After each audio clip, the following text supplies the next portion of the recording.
Meus queridos e minhas queridas, meus futuros doutores e futuras doutoras, Rafael Novaes, dando sequência à nossa super isolada de ética, o nosso IE Ética, aqui no SAT, o Sistema Alexandre Teixeira de Ensino, para a primeira fase do exame de ordens. O que nós vamos então iniciar na aula de hoje é exatamente a noção de processo disciplinar. Isto porque, gente, uma infração, ao ser praticada, não significa que automaticamente o Conselho Seccional já vai aplicar imediatamente uma punição. Não. Lembre-se que a OAB é uma das instituições do nosso país que mais preza pelo direito do contraditório e da ampla defesa. Então o que você vai perceber é exatamente a estruturação desse processo administrativo, ou seja, o processo disciplinar para punir, lembrando que, como já falamos na aula passada, essa jurisdição administrativa aplicada para advogados e para estagiários não exclui a jurisdição comum, quando aquela caquinha praticada pelo profissional for uma cacona, ou seja, quando também reverberar lá na esfera penal, na esfera civilista, podendo também responder por um crime, processo penal, ou mesmo podendo responder por perdas e danos, processo cível perante seu cliente e perante terceiros. O que nós vamos falar então é a ideia do processo administrativo, o processo para punir, se for o caso de punir, ou absolver, se for o caso de absolver, um advogado ou estagiário, ou seja, um inscrito nos quadros da OAB. Detalhe importantíssimo, eu já mencionei isso no final da aula passada, mas não custa insistir que se você, a partir de agora, estudar só o que está no Estatuto, você não vai ter êxito. Se você estudar só o que está no Código de Ética, também não. É preciso entender que essa noção de processo, ela veio dividida nesses dois diplomas. É como se o Estatuto trouxesse um parâmetro e o Código de Ética complementasse esse parâmetro. É por isso que no nosso material, nesses slides, eu coloquei praticamente tudo já nele. Ou seja, a gente vai pouco agora ir para o Código de Ética e pouco vai para o Estatuto. A gente vai mesmo verificar o que eu coloquei nesse material, até porque eu sintetizei informações, sintetizei ideias para que fique mais lógico, para que fique didático o seu entendimento, o seu aprendizado. Como eu já disse, meu objetivo maior é fazer com que você gabarite questões. Que, aliás, vale também a sua observação. Em provas recentes, a FGV, a Fundação Getúlio Vargas, ela vem abordando muito questões que envolvam processo disciplinar, porque geralmente os alunos não conseguem estudar plenamente, exatamente pelo fato de dar essa confusão, de estar em mais de um diploma. Então a banca sabe, ela é do capiroto, olha o pombo, misericórdia, Rafael. Ela sabe o quão complicado é, por isso que ela está abordando muito, explanando muito esses temas. Então meu papel aqui com vocês é um papel de facilitador. Por isso que eu coloquei essas informações conjuntamente, para que vocês não errem questões sobre esse tema. Então podem vir questões mais fáceis ou mais difíceis, a gente vai gabaritar todas elas. Sem mais delongas, já falei muito, vamos para o nosso material na tela. Olha aí, no nosso material você vai encontrar então aí a ideia de processo disciplinar e recursos, previsão essa que vai estar, como eu disse, no Estatuto, entre os artigos 68 e o 77, mas também vai ter previsão no novo Código de Ética e Disciplina, o NCED, entre os artigos 55 até o artigo 69. De início, esse processo na UAB, essa informação é bem bacaninha, apesar de ser simples, ela é muito bacana, ela diz assim, ó: aplicação das normas sem prejuízo da utilização subsidiária da legislação penal aos processos disciplinares, procedimento administrativo comum e da legislação processual civil aos demais processos. Rafael, eu não entendi não, Rafael. Calma, você vai entender. O que ele está falando aqui, gente, simplesmente é a ideia de aplicação subsidiária. Como assim? Para processos da OAB, tem que se aplicar as normas da OAB. Muito bem. Aplicar as normas da OAB. Aplicar, então, o Estatuto, o Código de Ética, regulamento, provimento. É para aplicar aquilo que a OAB disciplinou, já que é processo na OAB. Mas se por acaso, eventualmente, acontecer uma omissão, qual legislação eu vou usar? Aí depende. Já é a primeira dica que ele está dando. Vem comigo aí na tela. Olha, existem processos na OAB que são chamados processos disciplinares. Qual é o objetivo de um processo disciplinar? Processo administrativo disciplinar. O objetivo dele é punir, é identificar e eventualmente punir alguma cagada, alguma coisa errada que o advogado fez. Beleza. Qual vai ser então o diploma a ser utilizado? Aí eu disse, as próprias normas da OAB. é a OAB, ou seja, o Estatuto da Advocacia, NCED, o Código de Ética e Disciplina, também o Regulamento Geral, eventuais provimentos. Vai ser dentro desses diplomas que nós vamos encontrar a resposta para eventualmente punir aquele advogado. Mas vamos supor, apenas supor, que nenhum desses diplomas preveu aquela situação, aquele específico ato processual foi omisso. Não estabeleceram como é que era feita uma intimação, uma citação, sei lá, qualquer tipo de previsão. Não tem em nenhum desses diplomas. E agora? Ele manda utilizar a legislação penal. Eu me refiro, gente, ao Código Penal, eu me refiro ao Código de Processo Penal, eu me refiro à legislação penal extravagante. Por quê? Porque as legislações penais, o Código Penal mesmo, o Código de Processo Penal, as legislações extravagantes, elas estão estabelecendo normas voltadas para o ius puniendi, o poder de punir. Então é semelhante à ideia do processo administrativo disciplinar. Dentre elas, a noção de presunção de inocência, que nós encontramos também no Código de Processo Penal, a ideia de inquisitorial, ser na investigação, enfim, vai tentar utilizar as normas do Estado, as normas subsidiárias para punir. Mas todo o processo na OAB, ele é feito para punir?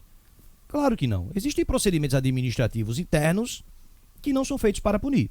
Tipo o quê, Rafael? O processo de inscrição na OAB. Quando você vai reunir todos aqueles elementos do artigo 8º, juntar a documentação, juntar o diploma ou certidão de graduação em Direito, lembrando que se for certidão tem que vir acompanhada do histórico escolar, mostrar título de eleitor, a cópia desse título de eleitor, a quitação de serviço militar, enfim, tudo aquilo ali para dar entrada naquela documentação. Isso é um processo administrativo que não é para punir, mas é um processo na OAB.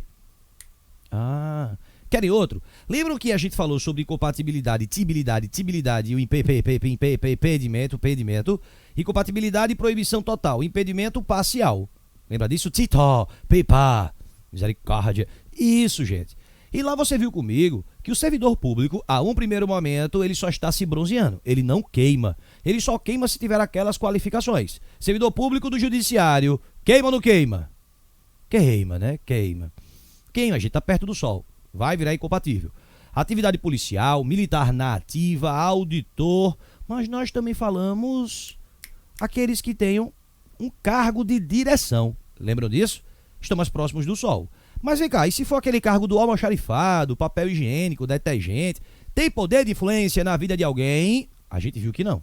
Por isso que o artigo 28, parágrafo 2º do Estatuto, ele determina que nestes casos, a juízo da OAB, poderia então a OAB determinar que não seria incompatível. Você votaria a ser apenas impedido. Vem cá, você vai ter que fazer um protocolo na OAB, não vai? Vai.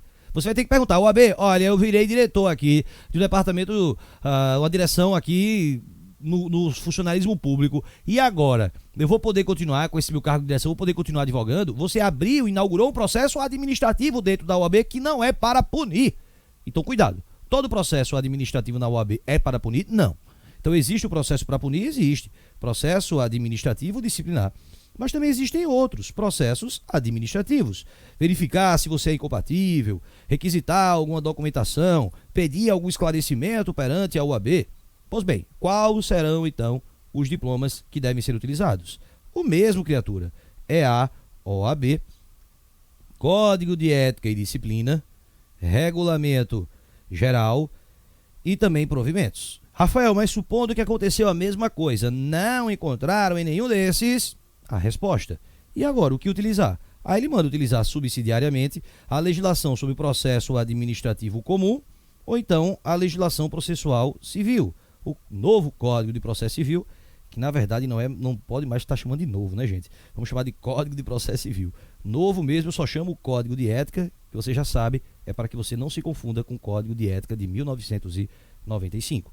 Então, neste caso, não encontrou para processo administrativo que não é de punir, não encontrou a resposta nos diplomas da própria OAB, usa as normas do processo administrativo comum ou as normas do Código de Processo Civil. Simples assim, sem maiores problemas. Vamos ler de novo o que está lá no nosso material.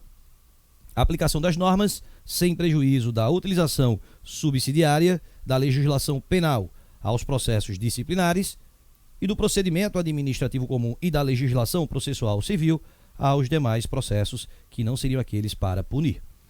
Outra coisa maravilhosa para os advogados está aqui. padronização de todos os prazos em 15 dias, necessários para a manifestação de advogados, estagiários e terceiros nos processos em geral na OAB, incluindo-se a interposição de recursos. Uma realidade que advogado no Brasil, ele sempre se prejudica. Se prejudica com a pluralidade de prazos. Existe um prazo para o processo trabalhista, que é diferente do prazo para o processo penal, que é diferente do prazo para o processo civil, que é diferente do prazo para o processo previdenciário, que é diferente do prazo para o processo tributário. Há uma pluralidade de prazos e o advogado muitas vezes se vê maluco, sem saber qual prazo deve cumprir. E uma das coisas que vocês, como futuros advogados e advogadas, vão sentir na pele, é que advogado que perde prazo, ele é taxado como incompetente. Então tem que tomar cuidado com isso. Só para tu entender o que eu estou falando, quando eu me refiro a embargos à execução cível, lá vai Rafael Novaes querer se aventurar em outra área, né? Os embargos à execução cível, lá no artigo 914 do Código de Processo Civil 2015, né? Então lá no artigo 914, você vê que o prazo para embargos à execução cível é um prazo de 15 dias.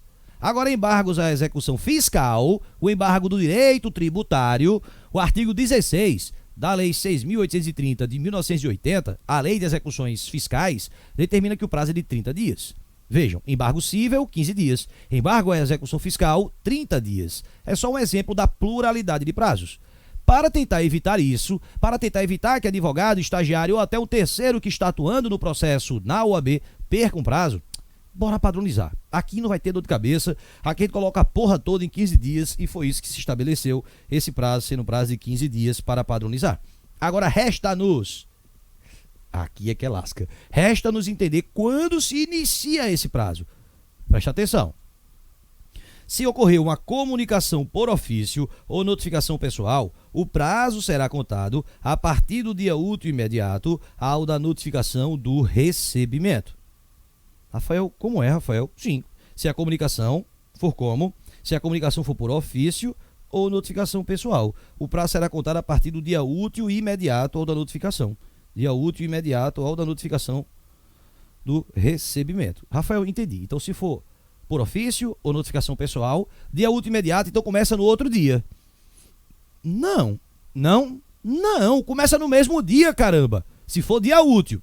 Claro, sábado, domingo, se você recebeu notificação no sábado, domingo, não vai contar. Porque não é dia útil, vai contar no próximo. Mas supondo que você recebeu em uma quarta-feira. Pronto, uma quarta-feira você recebeu a notificação pessoal. Recebeu o ofício. Vai ser contado a partir de quando? Quarta-feira. No mesmo dia, caramba. Porque quando a gente escuta essa expressão, né? Um dia útil imediato. Você pensa o quê? Não, é imediato, é amanhã. Não, imediato é agora, imediatamente. Corre, caramba. Teu prazo já começou. Então, se for ofício, notificação pessoal, vai ser exatamente utilizado esse critério. Qual o critério? Vai ser o mesmo dia, se for dia útil imediato. Agora, supondo que ocorra uma publicação. Como assim? Agora sim, ó. Publicação na imprensa oficial. O prazo inicia-se no primeiro dia útil seguinte. Aí, beleza. Então, foi publicado na imprensa, no Diário de Justiça, uma comunicação push, enfim. Mandaram lá, foi publicado em algum diário da OAB. Publicaram na imprensa. E agora, meu filho? E agora presume-se que aquele primeiro dia é o dia para se tomar conhecimento. E que somente se iniciaria, portanto, seu prazo no dia seguinte. Claro, óbvio, se o dia seguinte for dia útil, né? Ou seja, se você recebeu uma notificação na sexta, só vai começar a correr na segunda. Mas se você recebeu uma notificação na quinta, a partir da sexta, já começou a correr o seu prazo e não me venha com charumelas, não me venha com Código de Processo Civil. Não, aqui não. Legislação própria, legislação típica. Beleza? Vamos avançando aí. Olha aí. O que mais? Do processo disciplinar. Esse ponto inicial fundamental. Agora nós vamos falar do processo de punir advogado, tá? É o que cai na prova da UAB entre os artigos 70 e os 74 do Estatuto, mas que, como eu disse, merece complemento com os dispositivos do Código de Ética, artigos 55 ao 69. Regra: a competência para o processamento e julgamento caberá ao Conselho Seccional em cuja base territorial tenha ocorrido a infração, que pode ou não ser aquele em que o advogado tenha sua inscrição principal. Como assim? Supondo então que você tenha a sua inscrição principal no Ceará. Sua inscrição é no Ceará. Você tem vários processos no Ceará. Mas você foi lá realizar uma atividade em São Paulo. E lá você praticou uma infração disciplinar. E agora? De quem será a competência para processá-lo? a competência para processá-lo vai ser de São Paulo. Rafael, por quê? Porque se você praticou a infração disciplinar lá, naquele local reúne mais elementos para investigar, caramba, e verificar a caquinha ou cacona que você fez. Então, cuidado, por mais que você tenha a sua inscrição principal no Ceará, você realizou aquela infração em outro conselho, vai ser naquele conselho em que tenha ocorrido a infração, o competente para processá-lo.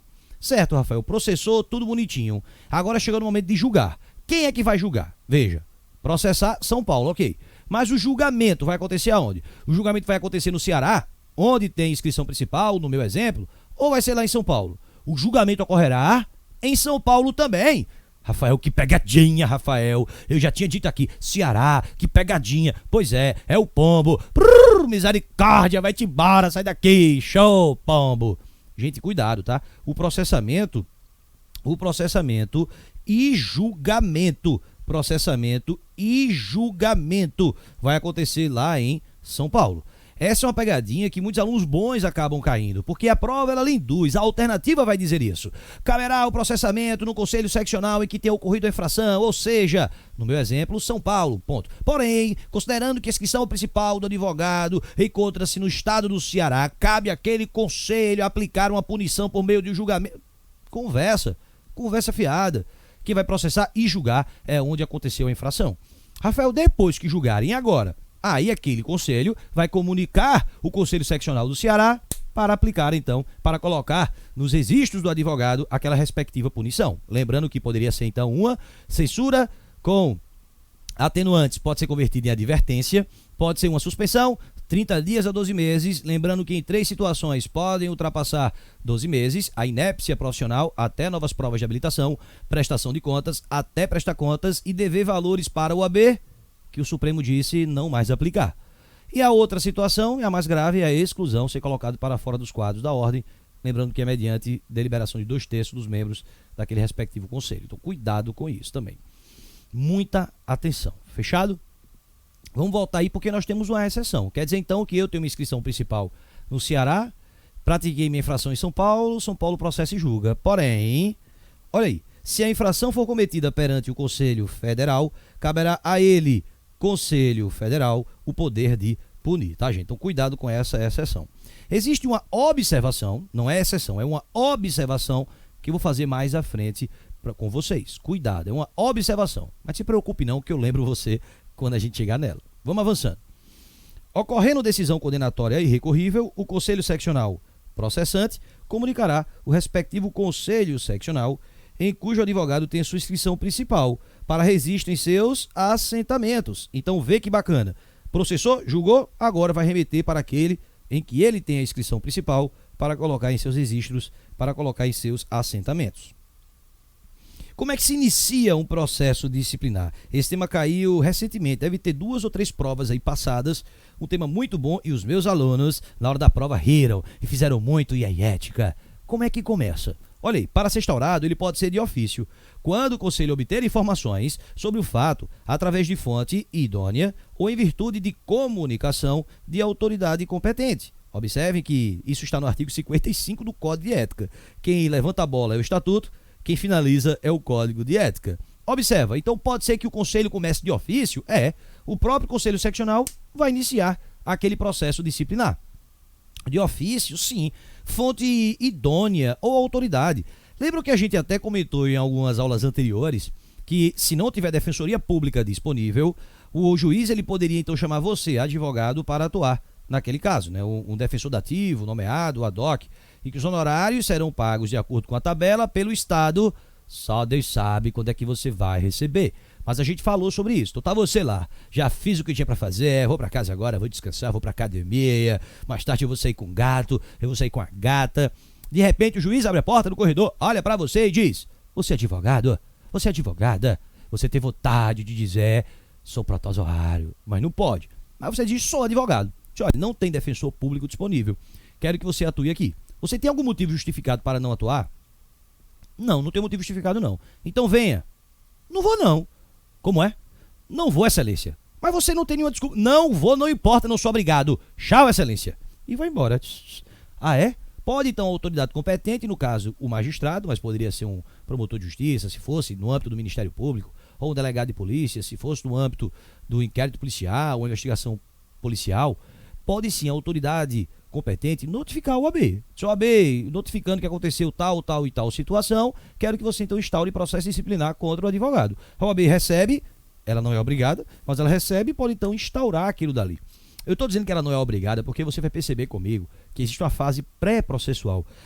Eu sempre gosto de colocar esse gostinho aí na cabeça do aluno já para ele poder entender. É mais ou menos isso aqui, ó. A partir disso aqui é que a gente pode falar em processo, tipicamente processo. Mas até chegar lá tem todo esse caminho que eu prometo que daqui a pouco eu lhe explico, daqui a pouquinho mesmo.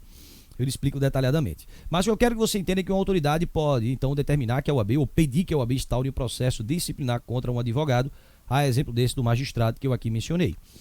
Mas veja que ele também fala qualquer outra pessoa. Qualquer outra fonte idônea, melhor. Ele diz qualquer outra fonte idônea.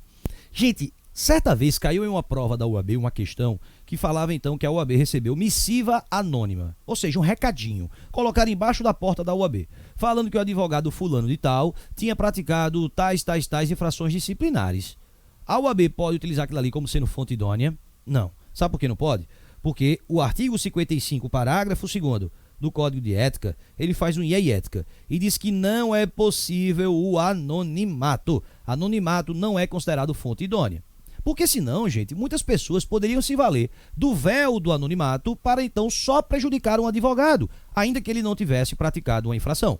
Imagina, tá você em um processo, a outra parte, o outro advogado, e você ali ganhando todas as audiências, todas as decisões. Aí o advogado e a outra parte diz, vamos dar uma dor de cabeça para ele, faz aí uma denúncia anônima, e finge aí, diz que matou uma pessoa, diz que ficou com o dinheiro do cliente, vai inventar qualquer coisa, diz que é falsa prova a inscrição da UAB, que ele nem advogado, nem bacharel em direito é. E coloca embaixo da porta. A UAB vai instaurar um processo e vai dar essa dor de cabeça para ele e para ela. Só para prejudicá-lo. Não pode, né, gente? Infelizmente nós sabemos que um dos grandes males que existe na nossa sociedade é a inveja, né? Imagine se qualquer pessoa pudesse, então, utilizar-se do anonimato para querer afirmar que você não é pessoa idônea, né? Enfim, que você praticou algum tipo de infração. Então não é considerado fonte idônea, não pode, não esqueça, não cabe anonimato. Então pode começar de ofício? Pode. Aí nesse caso, eu me lembro que nessa questão falava então que o presidente da OAB tinha arquivado o processo. Aí depois surgiu uma matéria jornalística falando de investigação da Polícia Federal, falando que o advogado tinha praticado infração. Opa, agora é fonte idônea ou não é? É, né, gente? Uma investigação da Polícia Federal vista através de uma matéria jornalística, aí sim a OAB poderia de ofício iniciar o processo. Então, primeira forma de iniciar um processo de ofício, a OAB através de uma fonte idônea ou mesmo a requisição de uma autoridade.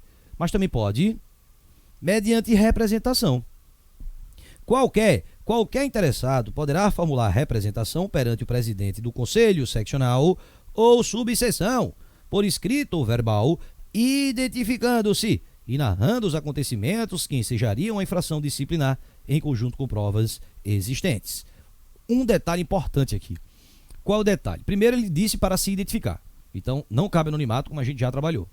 Outro detalhe importante é que é qualquer pessoa, gente. Qualquer pessoa. Ou seja, não é apenas advogados que podem representar contra outros advogados. Qualquer pessoa, advogado ou não, engenheiro, professor, com segundo grau, com primeiro grau, não importa. Qualquer pessoa pode levar ao conhecimento da OAB uma representação contra advogado. Desde que se identifique. Pode ser verbal, olha, aconteceu isso, e um funcionário da OAB vai lavrar termo. Ou já pode levar por escrito, olha, quero representar tal advogado. Qualquer pessoa. E vai apresentar para quem? Ora, para o presidente do Conselho Seccional. Sim, eu sei que nós ainda não estamos falando sobre organização, estruturação da OAB. Mas só para você entender, cada estado da federação e o Distrito Federal, cada um deles, tem a sua respectiva OAB. OAB-DF, OAB-SP, OAB-RJ, OAB-GO, OAB-BA, OAB-PE, OAB-PB, OAB-RN, OAB-RS. Todos os estados têm as suas respectivas OABs, os conselhos seccionais que correspondem a um estado.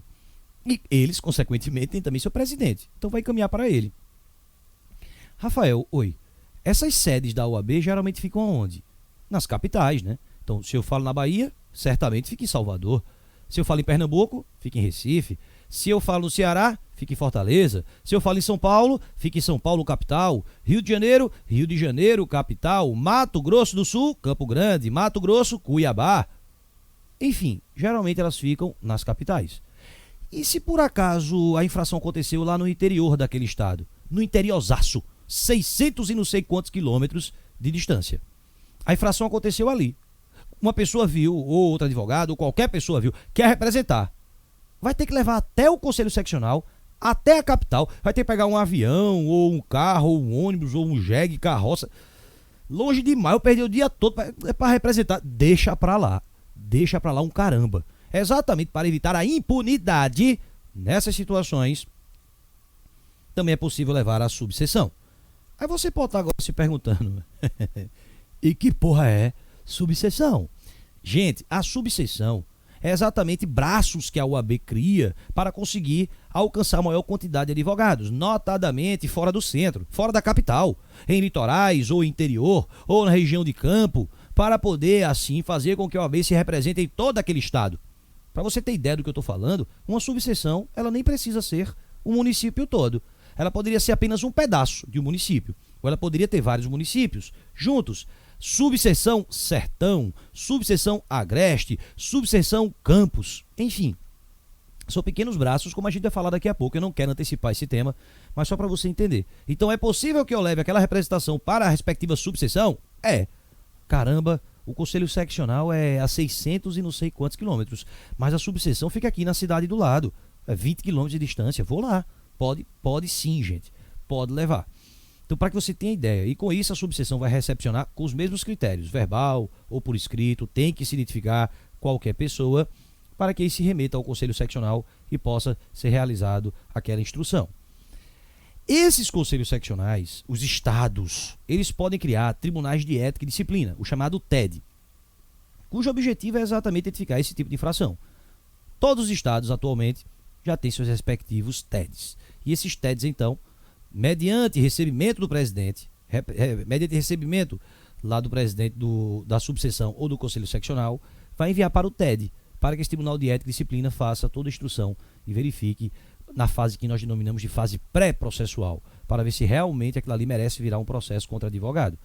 Porque, é claro, né, se a gente for parar para pensar, pode ter cliente insatisfeito, né? O cliente pensa que você tem que ganhar a ação. Isso acontece muito, tá, gente? O cliente acha que você é obrigado a ganhar a ação. Aí, como você não ganhou, ele vai lá e quer entrar com um processo contra você.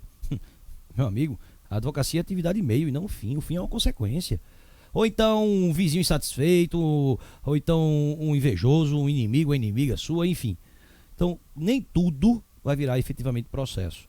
Coisas simples vão ser arquivadas sem nem transformarem propriamente em processo.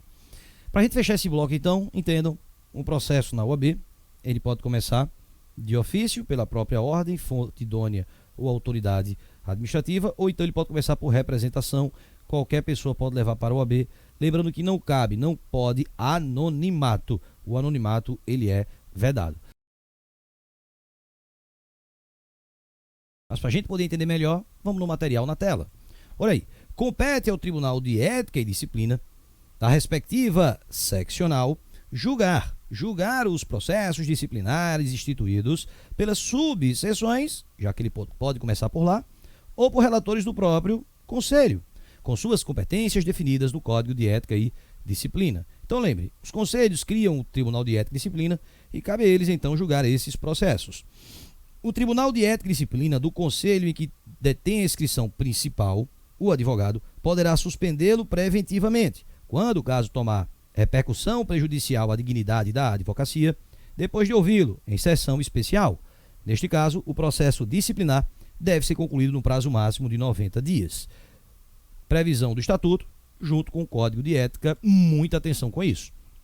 Lembra que eu falei sobre uma observação? É nesse momento que eu vou lhe dar. Primeiro, entenda. Exemplo, eu tenho minha inscrição principal no Ceará. Beleza. Não sei quantos processos no Ceará. Beleza. Vou atuar lá em São Paulo. E lá fiz uma caquinha. Quem vai processar-me? O Conselho Seccional de São Paulo, OAB-SP. Quem vai julgar-me? O Conselho Seccional de São Paulo, OAB-SP. Então, cuidado, é no Conselho Seccional em que pratica a infração a competência para processar e julgá-lo, tendo em vista que lá reúne maior quantidade de elementos para identificar aquilo que foi feito. A não ser que tenha sido feito perante o Conselho Federal, porque aí quem vai processar e julgar é o próprio Conselho. Agora, vamos supor que a caquinha que eu fiz em São Paulo foi uma grande cacona, que ganhou repercussão nacional, prejudicial à dignidade da advocacia.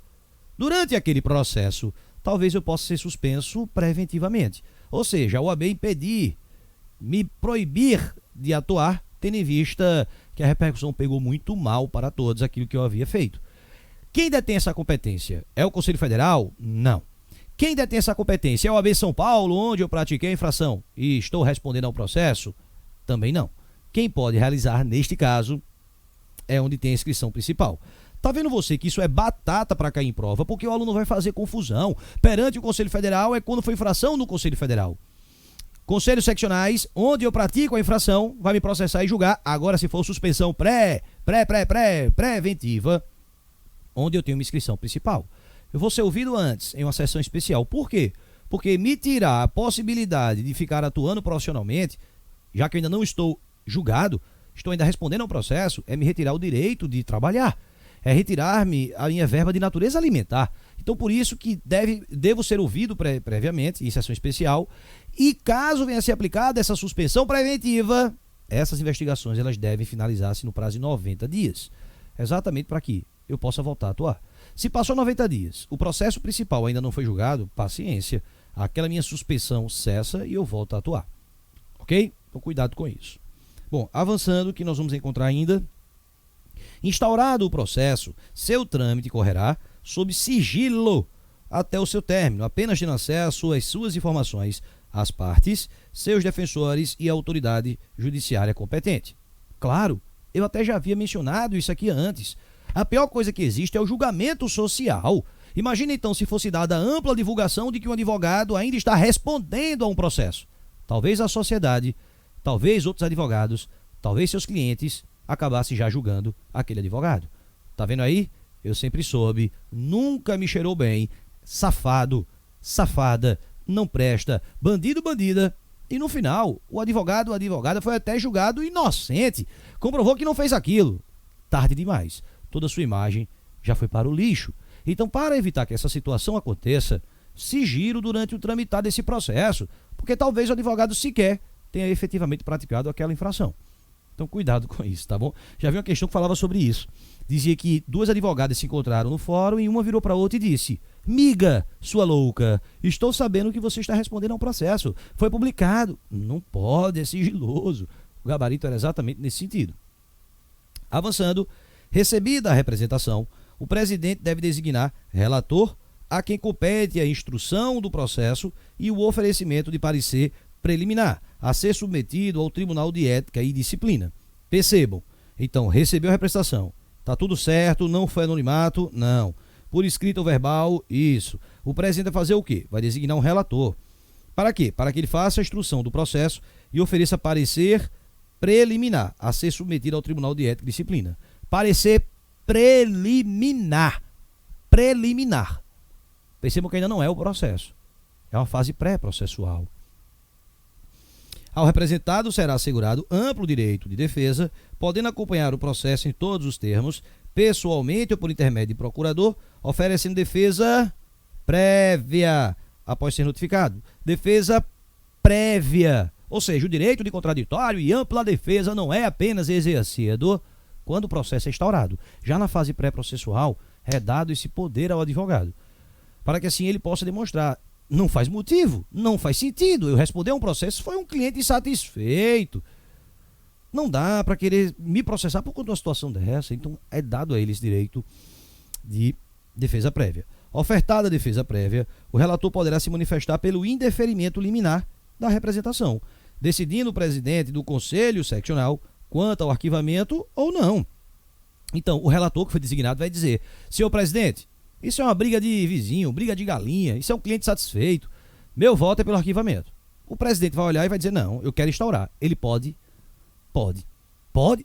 ele pode passar por cima da decisão do relator? Pode, ele é o presidente, caramba. Ele pode. Ou então o contrário: presidente, olha, eu acho que tem que instaurar, viu, presidente? Tem a história tão mal contada aí, viu? O presidente pode olhar e dizer: não, vou instaurar não, arquiva. Vai justificar? Vai, mas ele pode arquivar. Então vejo que o poder final, quanto à instauração ou não desse processo disciplinar, vai ficar nas mãos do presidente do Conselho Seccional. Cuidado com isso. Admitida a representação, o presidente do Tribunal de Ética e Disciplina, após recebimento do processo devidamente instruído, designa por sorteio novo relator para proferir voto. Vejam, estava no estatuto, agora código de ética. Novo relator, sim, virou processo, virou. Vamos dar para um novo relator. Rafael, por que não pode ser o mesmo relator da fase pré-processual? Por um simples fato. Se aquilo ali virou processo, provavelmente o relator do pré-processo ele já estava achando que o cara fez alguma coisa errada. Que o cara, ou a cara, o advogado ou a advogada que está respondendo, fez alguma coisa errada. Então, para dar novos olhares, para dar uma outra perspectiva, coloca um novo relator. Não pode ser o mesmo anterior, para que assim possa mais uma vez verificar se o advogado fez realmente algo errado. Percebam que para um advogado ser efetivamente punido com censura, suspensão ou até pior, exclusão, ele pode alegar tudo, menos o direito de contraditório e da ampla defesa. Porque é dado para ele várias oportunidades, além de vários olhares, para ver se efetivamente o advogado merece responder por aquela infração. Então, cuidado com isso, tá bom? Como eu disse, fase pré-processual, eu poderia sintetizar nesse quadrinho aí. Vamos tentar entender. Primeiro, visualize. Visualize ele aí. Visualizou? Então, vamos lá. Como é que começa um processo? De ofício, fonte idônea, ou então alguma autoridade, e por representação. De quem? Qualquer pessoa, advogado ou não. Não cabe anonimato, por escrito verbal, ao presidente do conselho seccional ou da subseção, para não precisar ir lá para a capital, aquilo que a gente já havia dito. Recebeu, tá tudo em ordem? Tá. O presidente vai designar aqui um relator por meio de sorteio. Se tiver tribunal de ética, delega para o tribunal de ética essa decisão. O que é que esse relator vai fazer? Vai juntar ficha cadastral, certidão negativa, positiva, verificar se o advogado realizou aquilo ali na defesa de prerrogativas profissionais, verificar se ele é ficha limpa, se ele não tem antecedentes, verificar as circunstâncias em que toda aquela atividade foi desenvolvida. O que é que o relator vai fazer? O relator depois vai determinar a notificação. De quem? A notificação do representante, aquela pessoa que dedurou o advogado, para que ele esclareça, se achar que tem algum tipo de dúvida, uma espécie de emenda à petição inicial, pronto.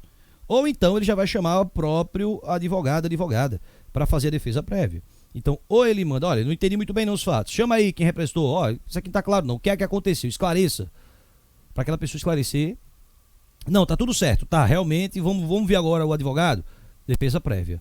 Os prazos não são de quantos dias? Muito bem, 15 dias. Então, esclareceu, teve defesa prévia, o relator no final vai dar um parecer. O parecer pode ser pela instauração. Senhor presidente, acho que devemos investigar isso aí, acho que deve virar processo. Ou pode ser pelo arquivamento. Senhor presidente, acho que isso aí é apenas um cliente insatisfeito, isso não merece virar processo não. E no final o presidente do conselho seccional vai determinar. Se ele determina pelo arquivamento, não há mais o que se falar, arquivou-se. Se ele determina pela instauração, a partir daqui é que surge o processo administrativo disciplinar. E aí vem agora a observação. Uma vez instaurado o processo, o advogado vai ter prazo para fazer a defesa? Vai. Quantos dias? 15. Pode pedir audiência? Pode. Pode pedir provas? Pode. Pode pedir perícia? Pode. Pode pedir esclarecimentos? Pode. O direito de contraditório e ampla defesa vai ser consagrado? Vai. Tudo na base dos 15 dias. Lembre-se disso. Mas ao final, esse processo vai ser julgado, não vai? Claro, né, Rafael? Certo. Ele diz, do julgamento do processo, vejo que aqui já é o processo sendo julgado, do julgamento do processo, lavrar-se-á acórdão, do qual constarão, quando procedente a representação, o enquadramento legal da infração. A sanção disciplinar aplicada, né? Então, enquadramento legal. Qual daqueles incisos do artigo 34? Locupletasse, falsa prova, né? Fazer entendimento direto com outra parte, sem autorização do seu cliente, tudo aquilo que a gente falou. A sanção aplicada, qual é a sanção? Censura, suspensão, exclusão. A censura vai virar advertência, o tempo da suspensão. Gente, isso aqui é a dosimetria da pena, como a gente sabe. Então, olha aí. Então, o enquadramento legal da infração, a sanção aplicada, o quórum de instalação e o de deliberação, a indicação de haver sido esta adotada com base no voto do relator ou em voto divergente, bem como as circunstâncias agravantes. Lembra que quando agrava, pode até aplicar uma multa no valor de uma anuidade até o seu décuplo, como a gente viu também, ou circunstâncias que atenuam, né, que diminuam, consideradas, e as razões determinantes de eventual conversão da censura aplicada em advertência, sem registro nos assentamentos do escrito. Então isso aqui é exatamente a dosimetria da pena por meio de um acórdão, explicando Qual o inciso do artigo 34 infracionou? Qual a sanção que vai ser aplicada? Se tem circunstâncias atenuantes, se tem circunstâncias agravantes, se vai acumular com multa, qual o tempo da multa, qual o tempo da suspensão, se vai converter aquela censura em advertência, tudo isso deve ser colocado. Repito mais uma vez, é o que você aprende lá no direito penal como dosimetria da pena. Certo, Rafael, houve então esse julgamento. Dá para recorrer? Dá. Peraí, Rafael, tu falou em pré-processo, contraditório e ampla defesa, tu falou em processo, contraditório e ampla defesa. O advogado ainda consegue recorrer? Consegue, gente. Por isso que eu cravo mais uma vez, né, que eu já comentei aqui. Advogado que for punido pela OAB, ele pode alegar tudo, menos cerceamento de defesa. Porque está na própria natureza da OAB levantar essas bandeiras do contraditório e da ampla defesa. Recurso caiu recentemente. Ei, Rafael, isso é meu calo, Rafael. Eu não entendo nada de recurso. Você vai entender agora. Olha aí. Recurso ao Conselho Seccional, recurso ao Conselho Federal. Vamos começar então com recurso ao Conselho Seccional. Quando é que nós teremos um recurso ao Conselho Seccional? Decisões proferidas por seu presidente, pelo Tribunal de Ética e Disciplina ou pela diretoria da subseção ou da Caixa de Assistência dos Advogados. Rafael, oi. Entendi, foi nada, Rafael. Tá, vamos lá. Vamos pegar um exemplo aqui. O meu estado, o estado de Pernambuco, onde eu estou gravando. Então tá aqui, ó. OAB PE, OAB Pernambuco. Você vai estudar comigo, quando a gente falarmos em organização, que a OAB Pernambuco é formada por conselheiros. Os conselheiros seccionais, né, os advogados que são eleitos junto com a diretoria, numa chapa única. A gente vai estudar também eleições. Formado aí, cada pontinho desse é um advogado, gente, que é conselheiro seccional, né, o conselheiro do estado, conselheiro seccional. Pois bem, isso é um pleno, com vários conselheiros. Dá para recorrer para o conselho seccional? Dá. Quando? Ora, decisões tomadas pelo presidente. O presidente da OAB Pernambuco deu uma decisão. Não concordei. Eu vou recorrer para quem? Para o pleno. Simples assim. O que mais? Uma decisão do Tribunal de Ética e Disciplina. Indeferir um pedido meu de prova, ou então não quis me dar uma oitiva de testemunha, qualquer coisa desse tipo. Vou recorrer para quem? Para o pleno. Ou então, uma decisão tomada lá na subseção Sertão, não concordei. Vou recorrer para quem? Para o pleno. Ou então, na Caixa de Assistência dos Advogados. Deu uma decisão, não concordei. Vou recorrer para quem? Para o pleno. Então, cuidado. Decisões. Eu vou até colocar isso mais bonitinho. Ficou muito feio esse aqui de lado. Peraí, deixa eu botar direitinho. Deixar bem bonitinho aí, que depois você pode querer printar, né? A tela, então já fica bonitinho. Então vamos aqui de novo. Decisões do presidente, Tribunal de Ética e Disciplina, decisões tomadas pelas subseções e decisões tomadas pelas caixas de assistência dos advogados. Então, em todos esses casos, eu posso recorrer para o pleno. Para o pleno. Ah, Rafael, então o presidente deu uma decisão que eu não concordei. Eu posso recorrer para o pleno rever? Pode. Um tribunal de ética, uma subseção ou a Caixa de Assistência dos Advogados. Para que aqui esses conselheiros possam deliberar e ver se o meu recurso faz sentido ou não. Vamos olhar de novo no material. Olha aí. Posso recorrer aos conselhos seccionais? Posso. Quando? Decisões proferidas por seu presidente, Tribunal de Ética e Disciplina, diretoria da subseção, Caixa de Assistência dos Advogados. Beleza, Rafael, eu recorri. Mas a OAB Pernambuco não me deu, não. Ela não me deu, não me concedeu. Dá para levar para uma próxima instância? Dá. Qual seria ela? Ora, o Conselho Federal, que fica lá em Brasília. O Conselho Federal. Como é que eu consigo levar o Conselho Federal? Bom, você até consegue. Agora é um pouquinho mais difícil, tá? Mais difícil é. Quais seriam as situações? Vamos tentar analisá-las aqui. Olha as situações. Vou recorrer ao Conselho Federal. Quando?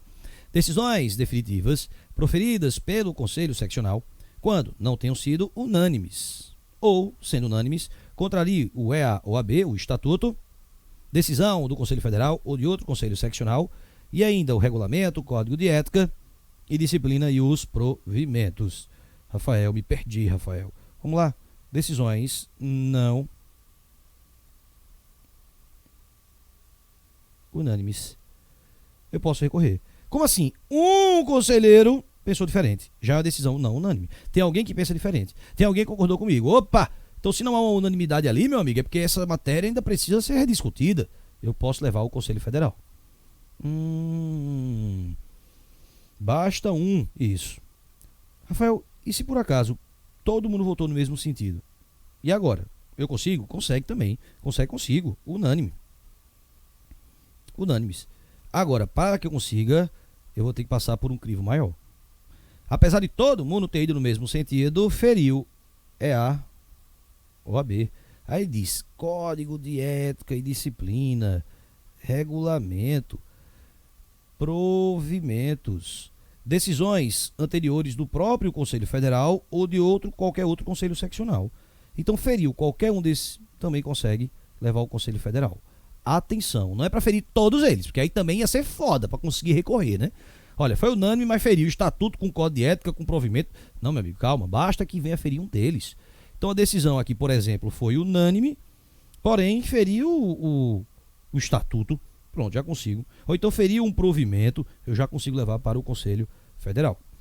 Esse tema ele é tão interessante que imaginemos um exemplo. O presidente deu uma decisão, eu não concordei. Levei para quem? Levei para o Pleno. O Pleno fez sabe o quê? Tchum, reverteu a decisão do presidente. Disse, o presidente está errado, você está certo. Aí você disse, e aí é. Aí é. O presidente pode, presidente que ficou hashtag chateado, fiquei chateado, revirou minha decisão. Ele pode levar ao Conselho Federal? E aí? Ele pode recorrer? Olha o que diz aí a parte final. Além dos interessados, o presidente do Conselho Seccional também será legitimado para interpor este recurso. Ele mesmo pode recorrer também para levar ao Conselho Federal. Tá vendo aí? Então, muito cuidado com isso, muita atenção a isso, tá bom, gente? Essa é a máxima aí, pode tirar uma foto aí, printar. Então, se fere qualquer um desses aí, mesmo sendo unânime, dá para levar. Rafael, essa ideia do Conselho Seccional que eu não entendi. Gente, a decisão foi tomada em Pernambuco. Imagina que o Ceará tem uma decisão diferente. Tem que padronizar, não tem? Tem. Então você pode levar ao Conselho Federal. Ou então, a OAB Pernambuco, ela deu uma decisão unânime aqui, mas feriu uma decisão do Conselho Federal. Aqui, ó, uma decisão anterior do Conselho Federal. O Conselho Federal já tinha decisões em sentido contrário. Você consegue recorrer? Consegue também. Então, feriu o estatuto, feriu o código de ética, feriu o regulamento, feriu o provimento, ou decisão anterior do Conselho Federal, ou decisão de qualquer outro Conselho Seccional, para padronizar, você consegue levar ao Conselho Federal. Isso para unânimes, porque se for não unânimes, já vai direto para o Conselho Federal. Bom, avançando, o Estatuto determina a atribuição de efeito suspensivo para todos os recursos, exceto... olha o pombo, misericórdia, e a ética, vai-te embora, peste. Gente, isso aqui já caiu em prova. Recorreu, efeito suspensivo. Ninguém mexe com você. Porra, eu fui condenado, vou recorrer. Recorreu, beleza, fique tranquilo, sossegado. Efeito suspensivo. A não ser que... Ou seja, a decisão vai começar a surtir os efeitos quando se tratarem de eleições. Por quê? Porque a eleição não dá para parar. Vai perder os prazos da eleição. Então, mesmo que você recorra, a eleição vai acontecer. O que mais? Suspensão preventiva, decidida pelo Tribunal de Ética e Disciplina. Bora lembrar? Onde processa e onde julga, onde você praticou a infração. Mas quem lhe suspende preventivamente, onde você tem inscrição principal. Decidiram suspendê-lo preventivamente. Você pode recorrer disso? Pode. Me suspenderam preventivamente. Eu posso recorrer? Pode, dessa decisão. Agora, esse recurso não terá efeito suspensivo. E por que então não vai ter efeito suspensivo? Pela própria lógica, gente. A suspensão não é preventiva para evitar que você atue enquanto está respondendo o processo. Se você pudesse recorrer e suspender a suspensão, você voltaria a advogar. Rafael, agora deu parafuso aqui. Como é? Gente, a ideia não é suspendê-lo preventivamente. A gente viu até que pode durar 90 dias. Se ganhar repercussão prejudicial à dignidade da advocacia, imagina que a pessoa recorresse e continuasse advogando. Serviu pra quê a suspensão preventiva? Porque todo mundo iria recorrer. Todo mundo teria efeito suspensivo. Tornaria-se inócua. Inócuo o instituto da suspensão preventiva. Então, exatamente por isso, se você levou a suspensão preventiva, você pode até recorrer, mas vai ter que cumprir a suspensão. Não dá para suspender a suspensão. Beleza? Cancelamento de inscrição obtida com falsa prova. Aqui é óbvio também. Nunca frequentou a faculdade de Direito. Foi em uma gráfica, pegou um diploma, botou pra dentro, virou advogado. A OAB descobriu. Fizeram o que com ele? Ora, bota pra fora, exclusão. Aí ele recorreu, vou recorrer. E vai ter efeito suspensivo, vou continuar advogando. Meu filho, falsa prova? Você não pode. Você pode até querer recorrer, mas ficar advogando enquanto o recurso está sendo apreciado, Não rola não. Vai sim, os efeitos vão já serem aplicados. Então, eleições, suspensão preventiva, falsa prova. Esqueça disso não, tá bom? Vamos avançando aí. Avançando, é permitida a revisão do processo disciplinar nos seguintes casos. Primeiro, vamos entender. O que é revisão? Revisão não é recurso. Revisão é revisão, gente. Rafael, como assim? Esse instituto aqui parece muito com aquele lá do direito penal, né? O processual penal, a revisão criminal. Eu vou lhe dar um exemplo. Primeiro, não é minha área, não é minha praia, estou me aventurando aqui, mas eu lembro de um caso muito famoso, talvez alguns de vocês aí da nossa sala virtual em todo esse Brasilzão lembrem, um caso muito famoso de um pai que foi acusado de ter abusado sexualmente de seus filhos, um casal, um menino e uma menina. E ele respondeu em todas as instâncias, até ter sido preso. A matéria chegou ao Supremo, o Supremo disse que não ia apreciar fatos e aquilo ali mesmo transitou em julgado. Transitou em julgado e ele estava preso. Só que durante o tramitar de todo esse processo, os seus filhos tornaram maiores de idade e revelaram que, na verdade, a mãe obrigava eles a mentir, que o pai nunca tinha feito nada daquilo. E os filhos começaram a travar uma luta judicial para colocar o pai em liberdade, até que conseguiram, filmaram o momento em que os próprios filhos vão retirar o pai da cadeia, uma cena muito tocante e muito emocionante. Vejam, processualmente, acabou, não tinha mais o que falar, já estava transitado. Mas aconteceu uma situação nova, um fato novo que veio, que determinou um erro no julgamento. E por isso, porque uma condenação baseada em falsa prova. Então por isso, houve uma revisão criminal e ele foi posto em liberdade. Então, guardada essa proporção do direito processual penal para e a ética, vamos ver quando é que pode acontecer. Então, a revisão do processo disciplinar pode acontecer nos seguintes casos. Erro de julgamento. Né? Por exemplo, condenaram o Rafael Novaes errado. Acreditem, viu? Existem outros Rafaéis Novaes por aí, Novaes com I também, inclusive, né? É estranho, mas existe.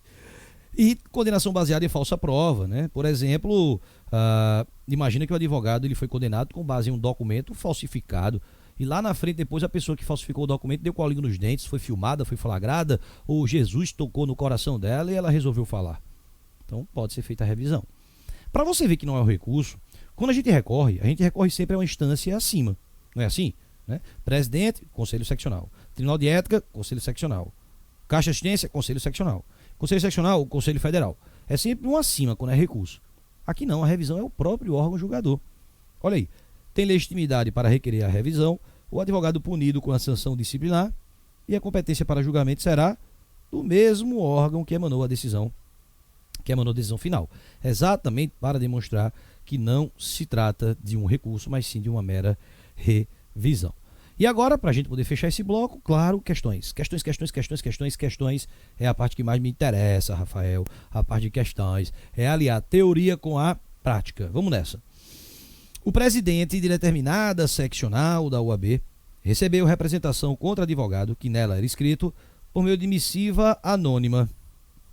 Gente, é aquela questão que eu comentei com vocês, ó. Eu comentei aqui e esqueci que tinha colocado ela no material. Peço perdão aí. Vocês já sabem a resposta, quer ver? Vamos começar de novo? De novo. O presidente de determinada seccional recebeu representação contra advogado que nela era escrito por meio de missiva anônima que narrava grave infração disciplinar. Considerando a via eleita para a apresentação da representação, foi determinado o arquivamento do expediente, sem instauração de processo disciplinar. Claro, não cabe anonimato. Pouco tempo depois, foi publicada a matéria jornalística sobre investigação realizada pela Polícia Federal, que tinha como objeto a mesma infração disciplinar que havia sido narrada na missiva anônima e indicando o nome do investigado naquele procedimento inquisitorial. Com base na reportagem, foi determinado pelo presidente da seccional a instauração de processo disciplinar. Sob o procedimento adotado pelo presidente da seccional em questão, assinale a afirmativa correta. Opa, quando era missiva anônima, poderia ter instaurado? Não. Então ele acertou em ter arquivado.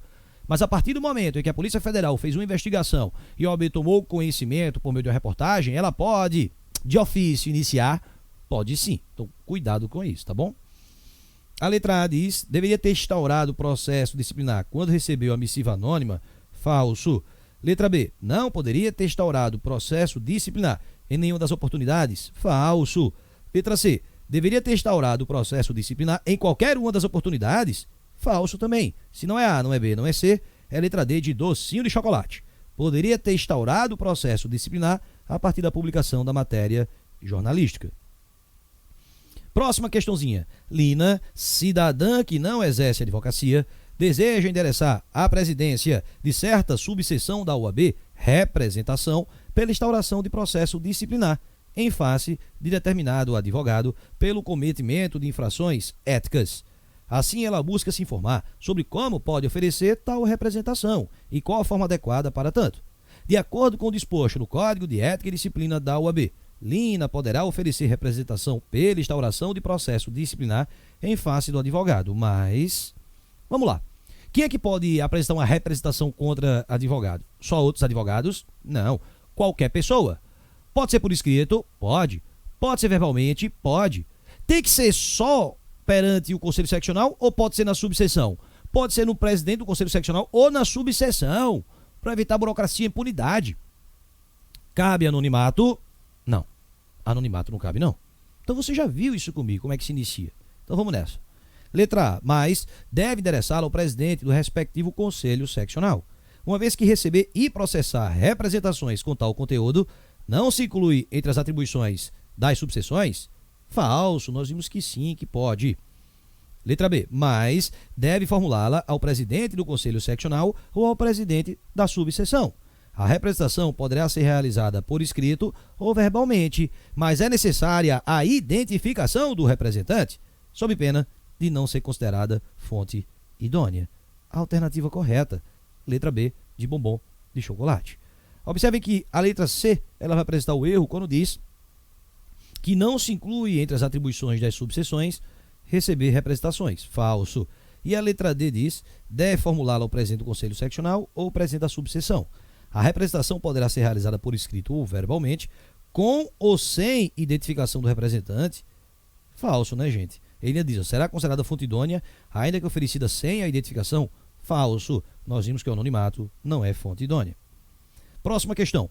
Cláudio, advogado inscrito na seccional da OAB do Estado do Rio de Janeiro, praticou infração disciplinar em território abrangido pela seccional da OAB do Estado de São Paulo.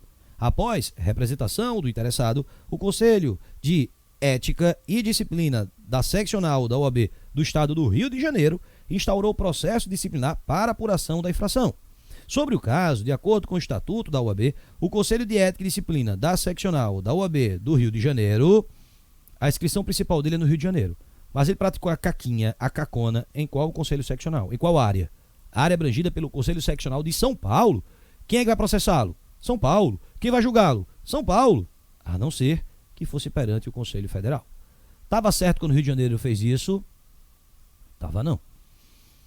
Então ele diz, o Conselho de Ética e Disciplina da seccional da OAB do Rio de Janeiro, letra A, não tem competência para punir disciplinarmente Cláudio, pois a competência é exclusivamente do Conselho Seccional, em cuja base territorial tenha ocorrido a infração, salvo se a falta for cometida perante o Conselho Federal. Alternativa, letra A, de achocolatado, gente. O Rio de Janeiro não poderia ter atuado, somente São Paulo, a não ser aqueles casos lá do Conselho Federal.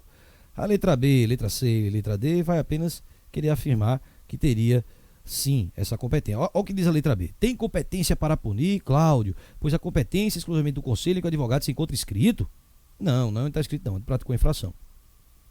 A letra C diz, tem competência para punir, pois a competência é concorrente, ou seja, ambos poderiam. Falso. E a letra D diz, não tem competência para punir, pois a competência é do Conselho Federal. Não, gente. Ele diz, ainda que a falta não tenha sido cometida perante este. Falso, né? O Conselho Federal só se a falta foi cometida perante eles. Vamos ver aqui se tem mais alguma questão. Temos sim.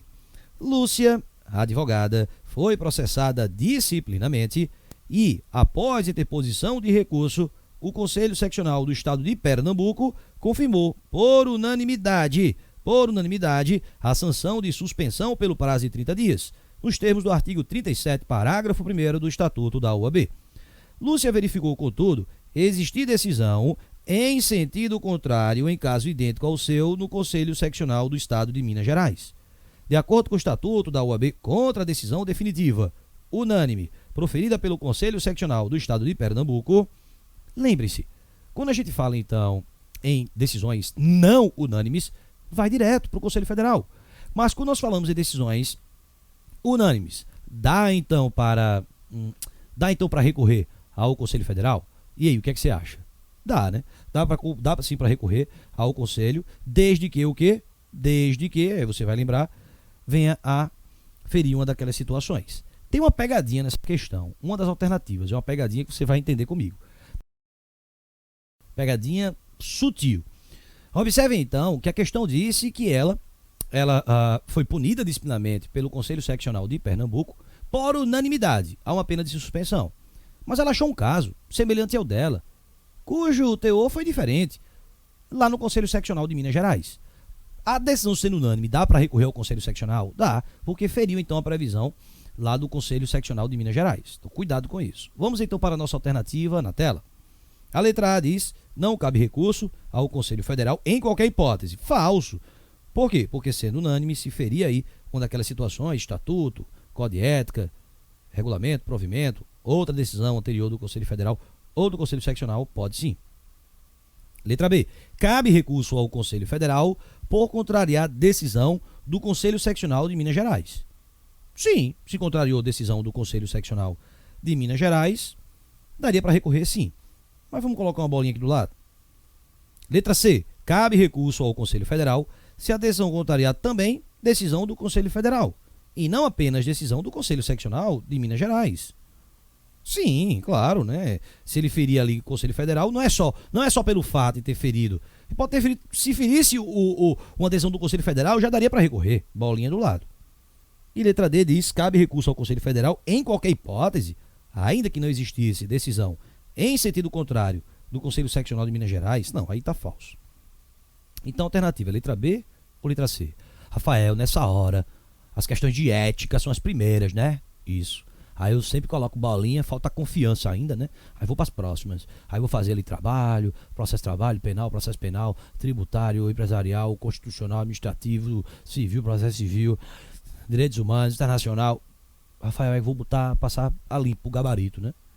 Aí fico, é letra B ou letra C? B ou C? Aí nessa hora, plim! Letra C, de capiroto. Aí você, letra C, tomou no paperoquide, porque a alternativa correta é a letra B, de bombom de chocolate. Cabe recurso ao Conselho Federal por contrariar a decisão do Conselho Seccional de Minas Gerais. Ô Rafael, mas peraí, cabe recurso a decisão contrariar também a decisão do Conselho Federal.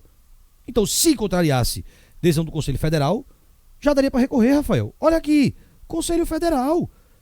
E não apenas Conselho Seccional. Também não apenas provimento, não é apenas regulamento, nem código de ética, estatuto, qualquer um deles. Não apenas esse fato isolado.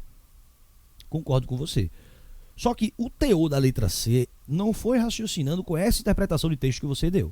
Olha, se ferir o estatuto, dá para recorrer ao Conselho Federal, mas não apenas ele. Porque se ferir também o código de ética, já dá para recorrer. Se ferir também outra decisão do Conselho Federal, dá para recorrer. Se ferir também provimentos, dá para recorrer. Veja que a interpretação aí seria de alternativa que você está dando. Só que a interpretação que a banca deu aqui para essa letra C seria de soma.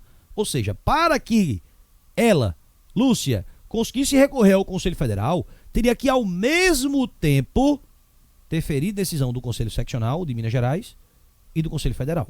Quando não é assim. Tente ler de novo a letra C comigo, entendendo como a banca quis que você interpretasse. Ou seja, uma soma. Cabe recurso ao Conselho Federal se a adesão contrariar também decisão do Conselho Federal. E não apenas decisão do Conselho Seccional de Minas Gerais.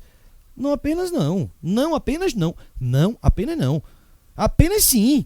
Se contrariasse só a decisão do Conselho Seccional de Minas Gerais, já daria para recorrer sim. Então vê que questão marota foi essa daqui. Tem mais questões? Temos. Agora mais recente aí, 29º.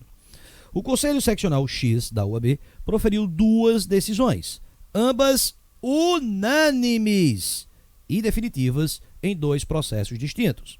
Acerca da matéria que é objeto do processo 1, há diversos julgados em sentido diametralmente oposto proferidos pelo Conselho Seccional Y. Então, olha, a adesão foi do Conselho X, mas há vários julgados, não apenas um, vários julgados em sentido contrário lá do Conselho Seccional Y da UAB.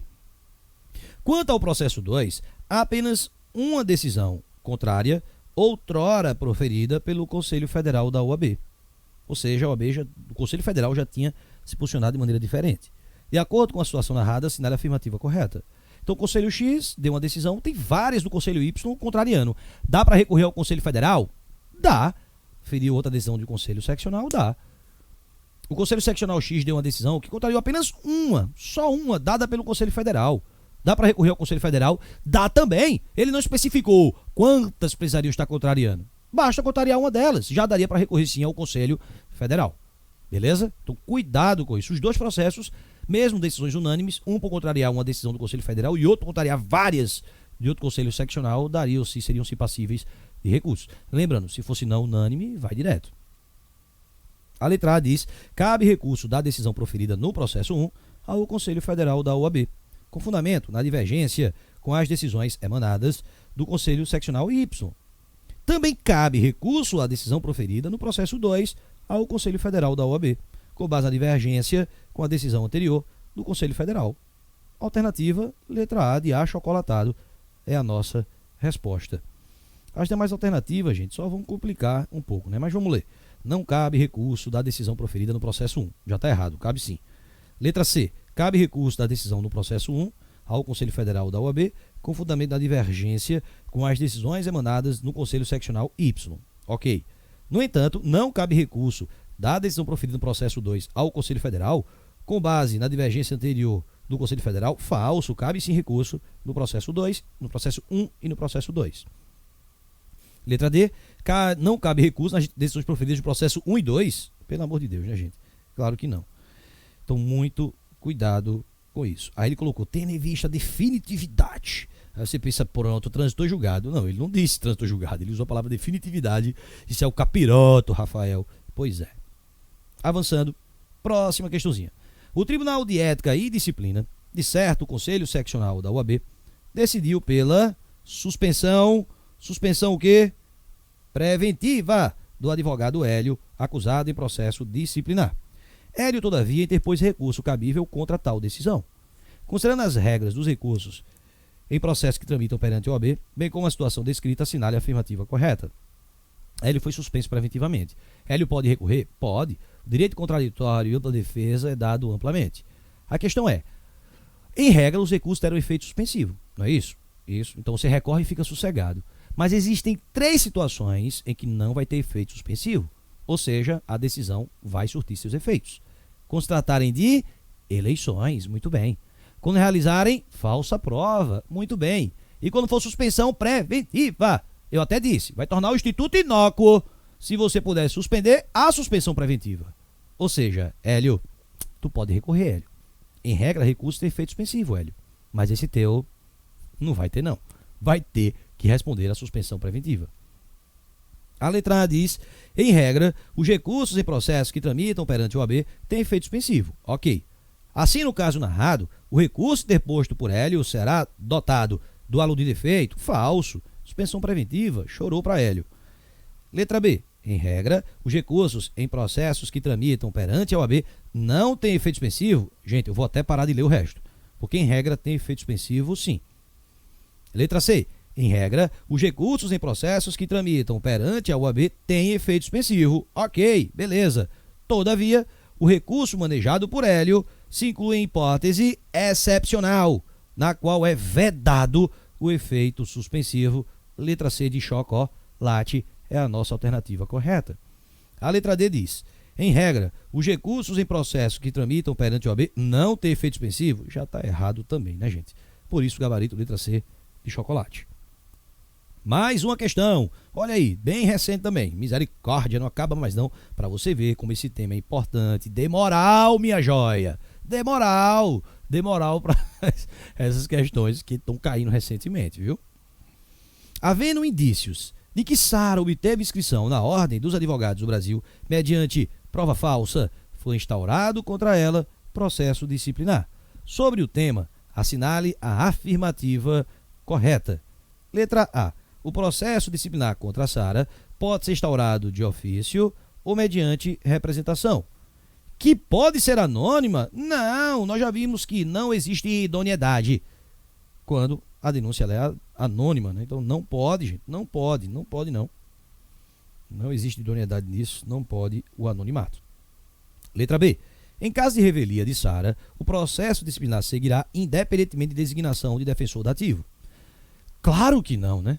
Eu até já falei para vocês que o direito contraditório e ampla defesa ele é dado de maneira ampla, né, gente? Então não é possível que a OAB fosse deixar um processo seguir contra ela só porque ela não foi localizada. A OAB vai ter que nomear um defensor dativo, assim como aquele juiz que no corredor do fórum lhe chamou para defender alguém. Isso tem previsão no estatuto. Isso está previsto lá no EA-OAB, nessa parte que envolve ali processos disciplinares. Vamos tentar encontrar aqui juntos. Está em um desses parágrafos aí. Achei. Artigo 73, para você ver, né? Tudo que a gente estava lendo. Recebida a representação, o presidente deve designar relator, a quem compete a instrução do processo e o oferecimento de parecer preliminar a ser submetido ao Tribunal de Ética. Porque a gente já leu isso aqui. Olha o que diz o parágrafo 4º. Se o representado não for encontrado ou for revel, o presidente do Conselho Seccional ou da subseção deve designar-lhe defensor dativo. Para você ver a importância de estudar a teoria e a prática. Tá vendo? Passou desapercebida essa informação, veio a questão para complementar o nosso estudo. Não adianta você querer ficar dentro de uma bolha só com teoria, livros, se você não faz questões. Então, nosso isolado, o nosso estudo é eminentemente teórico e prático, meu amigo. É prática também. Tem que saber como é que a banca cobra, caramba. Até em questões recentes. Então, vamos lá. E aí, ética? Então, em caso de revelia, o processo seguirá independentemente de designação? Falso. Letra C. O processo disciplinar instaurado contra Sara será em regra público. Aí, meu amigo, a sociedade vai julgar, vai execrar o coitada de Sara, mesmo que depois Sara prove que ela tinha sim, a prova dela estava tudo certinha. Se não é A, não é B, não é C, é letra D de docinho de chocolate. O recurso contra a eventual decisão que determine o cancelamento da inscrição de Sara não terá efeito suspensivo. Olha aí. Ela pode recorrer?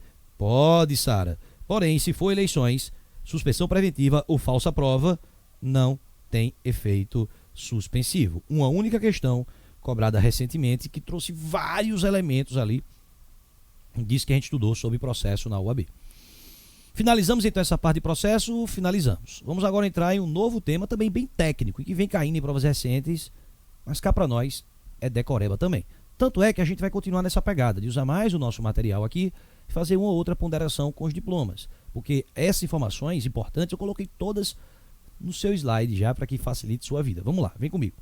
Olha aí, dos fins e da organização, vamos falar do Conselho Federal, do Conselho Seccional, da subseção, da Caixa de Assistência dos Advogados, eleições e mandatos.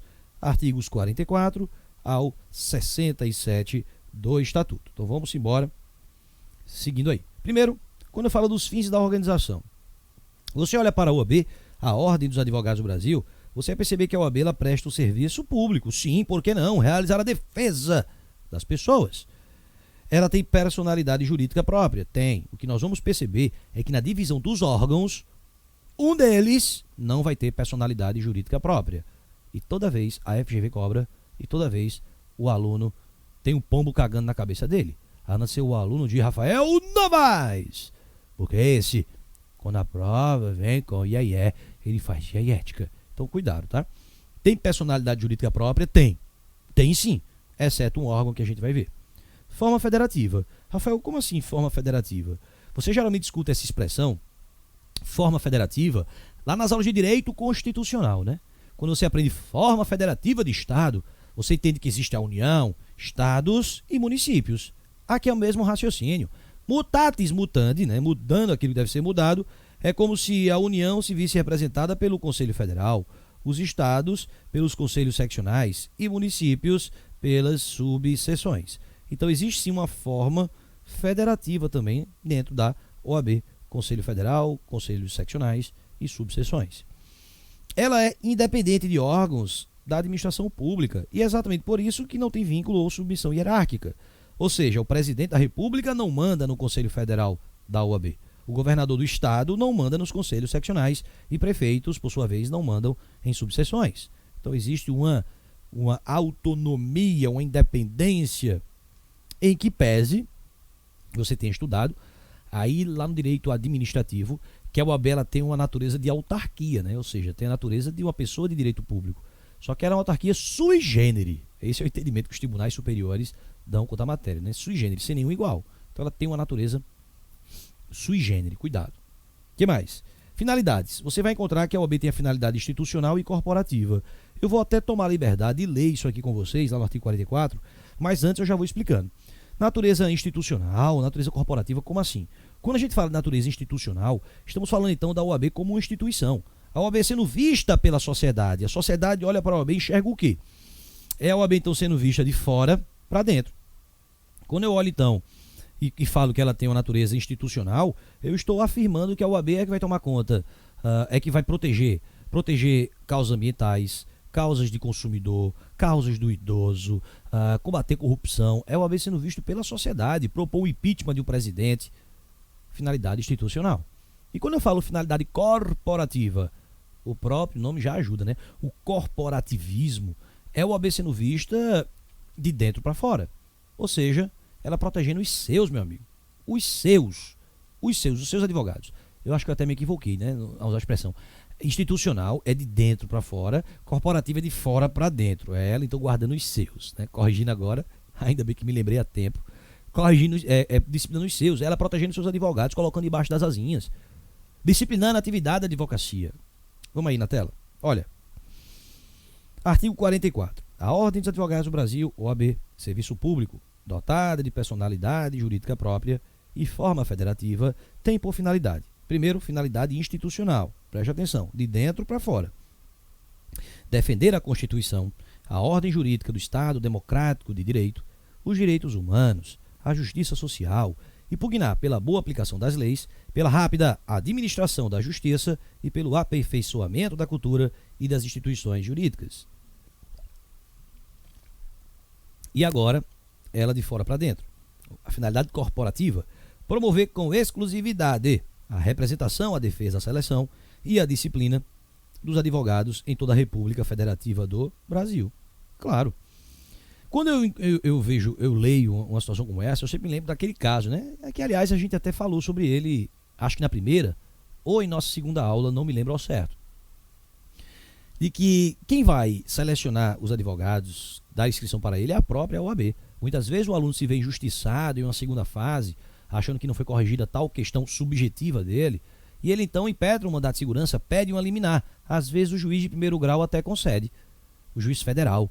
Ou então este caso que mencionamos aqui no começo de nossa isolada, de um candidato aprovado na primeira fase que, diante da pandemia do Covid-19, resolveu simplesmente impetrar o mandato de segurança e pedir uma liminar para que ele pudesse advogar até que a prova da OAB fosse aplicada, a segunda fase. O juiz de primeiro grau deu. Mas em ambas situações, quando chega no TRF, pau na cabeça, meu amigo. Porque os desembargadores federais sabem que é matéria interna corporis. Quem pode decidir quanto à seleção, promoção, inscrição dos advogados é a própria OAB.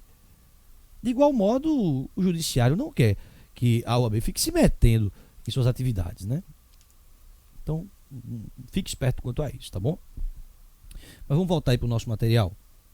Às vezes eu fico de olho aqui, gente, é para poder comandar o equipamento, que aqui eu mesmo bato, escanteio e corro para cabecear, para também controlar o tempo e ver se não falta microfone aqui, a pilha, aliás, no meu microfone. Já aconteceu de gravar aí um bloco inteiro e a pilha já tinha acabado, eu fiquei arretado. Bom, vamos avançando aqui. Órgãos da OAB, tá aí, ó. Órgãos da OAB. Então a OAB vai se dividir em Conselho Federal, como eu disse, com aquela perspectiva de união, sede lá em Brasília, formada pelos conselheiros federais, né? Então isso aí é bem interessante, a gente vai falar sobre isso. É aquela mutatis mutandi, aquela ideia, né? Aquela previsão ali de união. Bom, a OAB também vai ser formada pelos conselhos seccionais, que, guardada ali a proporção, tem relação direta com os estados. Cada estado vai ter o seu conselho seccional. O Conselho Federal tem personalidade jurídica própria, o Conselho Seccional também tem personalidade jurídica própria. Subseção vai corresponder ali a um pedaço do município, ou a um município inteiro, ou mais de um município. E a Caixa de Assistência de Advogados, quando tiver com mais de 1.500 advogados. Bom, um desses dois aqui não tem personalidade jurídica própria. Vamos entender. Conselho Seccional tem? Tem. Conselho Federal tem? Tem. Conselho Seccional tem? Tem também. Qual deles vai ter também? A Caixa de Assistência. A subseção não tem, a subseção não tem a personalidade jurídica própria. Então isso é muito importante, tá bom? Um dos detalhes, gente, fundamentais que vocês devem compreender diz respeito também à minha outra área de atuação, ou seja, ao direito tributário. Sim, vocês sabem que além de professor de ética e ética, eu também sou professor de direito tributário, autor de vários livros nessa disciplina, e um dos pontos recentes da OAB é exatamente esse aqui: imunidade tributária da OAB. Em entendimentos dados em 2018 e ainda não explorados em prova, houve uma extensão da imunidade tributária concedida para a Ordem dos Advogados do Brasil. Algumas notícias foram veiculadas, como no buscador de Zeu Direito, consultor jurídico, no JSDF decide que as caixas de assistência da UAB têm imunidade tributária. Mas para isso eu preciso antes lhe situar. Lhe situar em que sentido? Quando estamos diante do Estatuto da OAB, o Estatuto é a OAB, você vai perceber que lá no artigo 45, está aí na sua tela, são órgãos da OAB, Conselho Federal, Conselhos Seccionais, as subseções e as caixas de assistência dos advogados. Lá no seu parágrafo 5º, ele traz a redação que diz que a OAB, por constituir serviço público, goza de imunidade tributária total em relação às suas rendas, seus bens, rendas e serviços. É preciso ponderar essa situação. Por qual motivo? Lá nas aulas de Direito Tributário, se você foi meu aluno nessa disciplina também, você aprende que o grande conceito de tributo, estampado no artigo 3º do Código Tributário Nacional, estabelece que o tributo é um grande gênero, ou seja, é uma mãe, que se divide nas espécies tributárias. Rafael, como assim espécies tributárias? Eu estou simplesmente, gente, afirmando aqui que o tributo ele se divide no T das taxas, no I dos impostos, no M de melhoria, as contribuições de melhoria, no E dos empréstimos compulsórios e no especial das contribuições especiais. Então, tributo é um time especial. Pega essa dica aí, T de taxas, I de impostos, M de melhoria, ou seja, contribuições de melhoria. E dos empréstimos compulsórios e o especial das denominadas contribuições especiais. Tributo é um time especial. Então você aprende que tributo é o gênero que se divide em todas essas espécies tributárias. Em outro ponto lá do direito tributário, eu explico exatamente a ideia da imunidade, pegue isso aí, tá? Recíproca, imunidade recíproca. Essa imunidade recíproca está lá no artigo 150, inciso 6º, a linha A da Constituição. Que eu também tenho uma dica para isso. Eu costumo afirmar que a imunidade recíproca é a imunidade deu sem má fé. Misericórdia, Rafael, que coisa feia, deu sem má fé. Calma, criatura. Deu um abraço, deu um aperto de mão. Deu sim. E dou de novo. Sem má fé. Deu sem má fé. O que é que significa isso? Preste atenção. Não pagam, gente, impostos o Distrito Federal, estados e a União. Não pagam.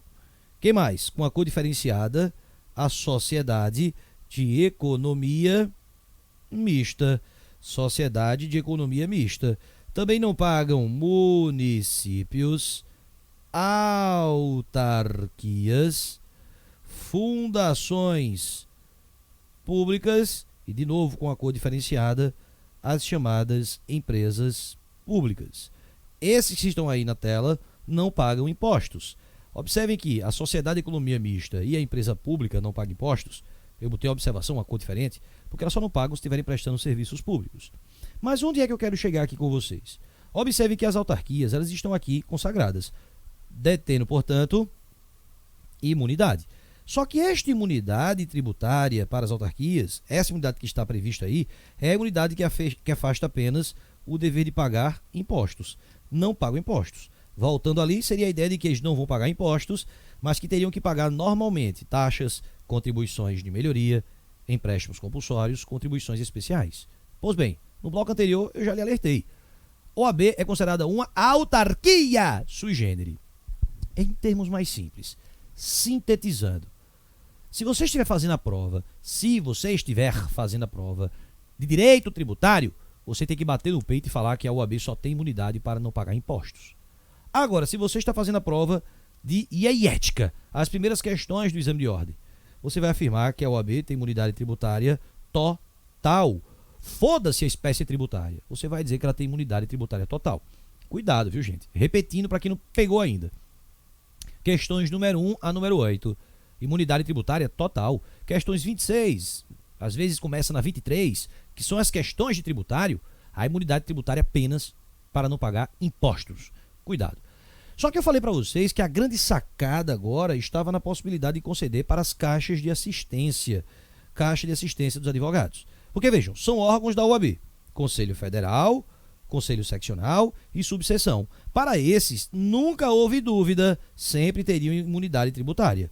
Mas para a Caixa de Assistência dos Advogados, considerando que elas estariam gerindo uma quantidade grande, significativa de dinheiro, sempre se questionava se ela deveria ter também direito a essa imunidade. Pois bem, o Supremo Tribunal Federal pacificou o entendimento. Notícias: STF, setembro de 2018, Caixa de Assistência dos Advogados em Minas Gerais tem imunidade tributária, decide pleno. O Supremo Tribunal Federal, nesta quinta, negou provimento ao recurso ajuizado pelo município de Belo Horizonte, questionando a imunidade tributária da Caixa de Assistência dos Advogados de Minas Gerais. No recurso extraordinário RE 405267, concluiu-se que, como órgão da Ordem dos Advogados do Brasil, OAB, a Caixa também possui imunidade tributária recíproca assegurada à entidade. Abre aspas. A Caixa de Assistência de Minas Gerais encontra-se tutelada pela imunidade recíproca, prevista no artigo 150, inciso 6º, a linha A da Constituição Federal, tendo em vista a impossibilidade de se conceder tratamento tributário diferenciado a órgãos da OAB, de acordo com as finalidades que lhes são atribuídas por lei, afirmou o voto do relator Edson Fachin. O ministro também destacou que as caixas de assistência dos advogados prestam serviço público delegado, possuem caráter jurídico de ente público e não exploram atividade econômica com intuito lucrativo. Então é importante você entender essas acepções aí do ministro, tá bom? Na ação, o município alegava que a Caixa não havia comprovado a natureza de entidade assistencial. No Tribunal Federal Regional da Primeira Região ficou assentada a imunidade. Em sustentação oral, a advogada Misabel Derzi e o presidente do Conselho Federal, na época, Cláudio Lamáquia, ressaltaram a atuação da entidade no provimento da assistência a advogados carentes, utilizando recursos das anuidades pagas pelos associados. O presidente nacional da OAB destacou o potencial impacto de decisão da Corte favorável à tributação em caixas de assistência seccionais da ordem em todo o país. A decisão do plenário, unânime, foi proferida em embargos de declaração opostos contra a decisão proferida pela segunda turma do STF. Ou seja, o entendimento pacífico no sentido de que a OAB e todos os seus órgãos, Conselho Federal, seccionais, subseções e Caixa de Assistência dos Advogados, detêm direito à imunidade tributária, sim. A imunidade tributária, considerada essa como imunidade tributária total. Bom, avançando, o que é que nós temos agora? Vamos falar um pouquinho sobre a organização. Conselho Federal, entre os artigos 51 ao 55 do Estatuto. Primeiro, possui personalidade jurídica própria? Possui, sim. Eu já mencionei que apenas um desses órgãos não possui personalidade jurídica própria. Qual é o que não possui?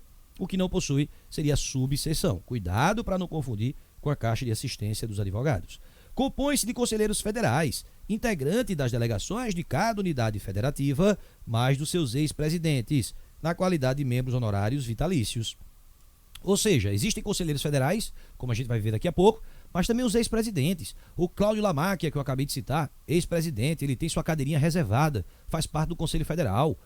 Também o Ofi Cavalcante, dentre outros que já foram presidentes do Conselho Federal da OAB e que hoje, portanto, são membros honorários. Até quando? Até morrer, gente. Ou seja, membro honorário vitalício. Vitalício. Rafael, peraí, deixa eu ver se eu estou entendendo então essa organização aí da OAB. Tá aí, ó. Então a gente olha para o Conselho Federal da OAB. Dentro do Conselho Federal, ó, tem as bancadas. Cada bancada dessa representa um estado. Então aqui, ó, Pernambuco, Rio de Janeiro, São Paulo, Paraíba, Ceará. E dentro delas você vai encontrar 1, 2, 3. 1, 2, 3, 1, 2, 3, 1, 2, 3, 1, 2, 3, 1, 2, 3, 1, 2, 3, 1, 2, 3, 1, 2, 3, 1, 2, 3.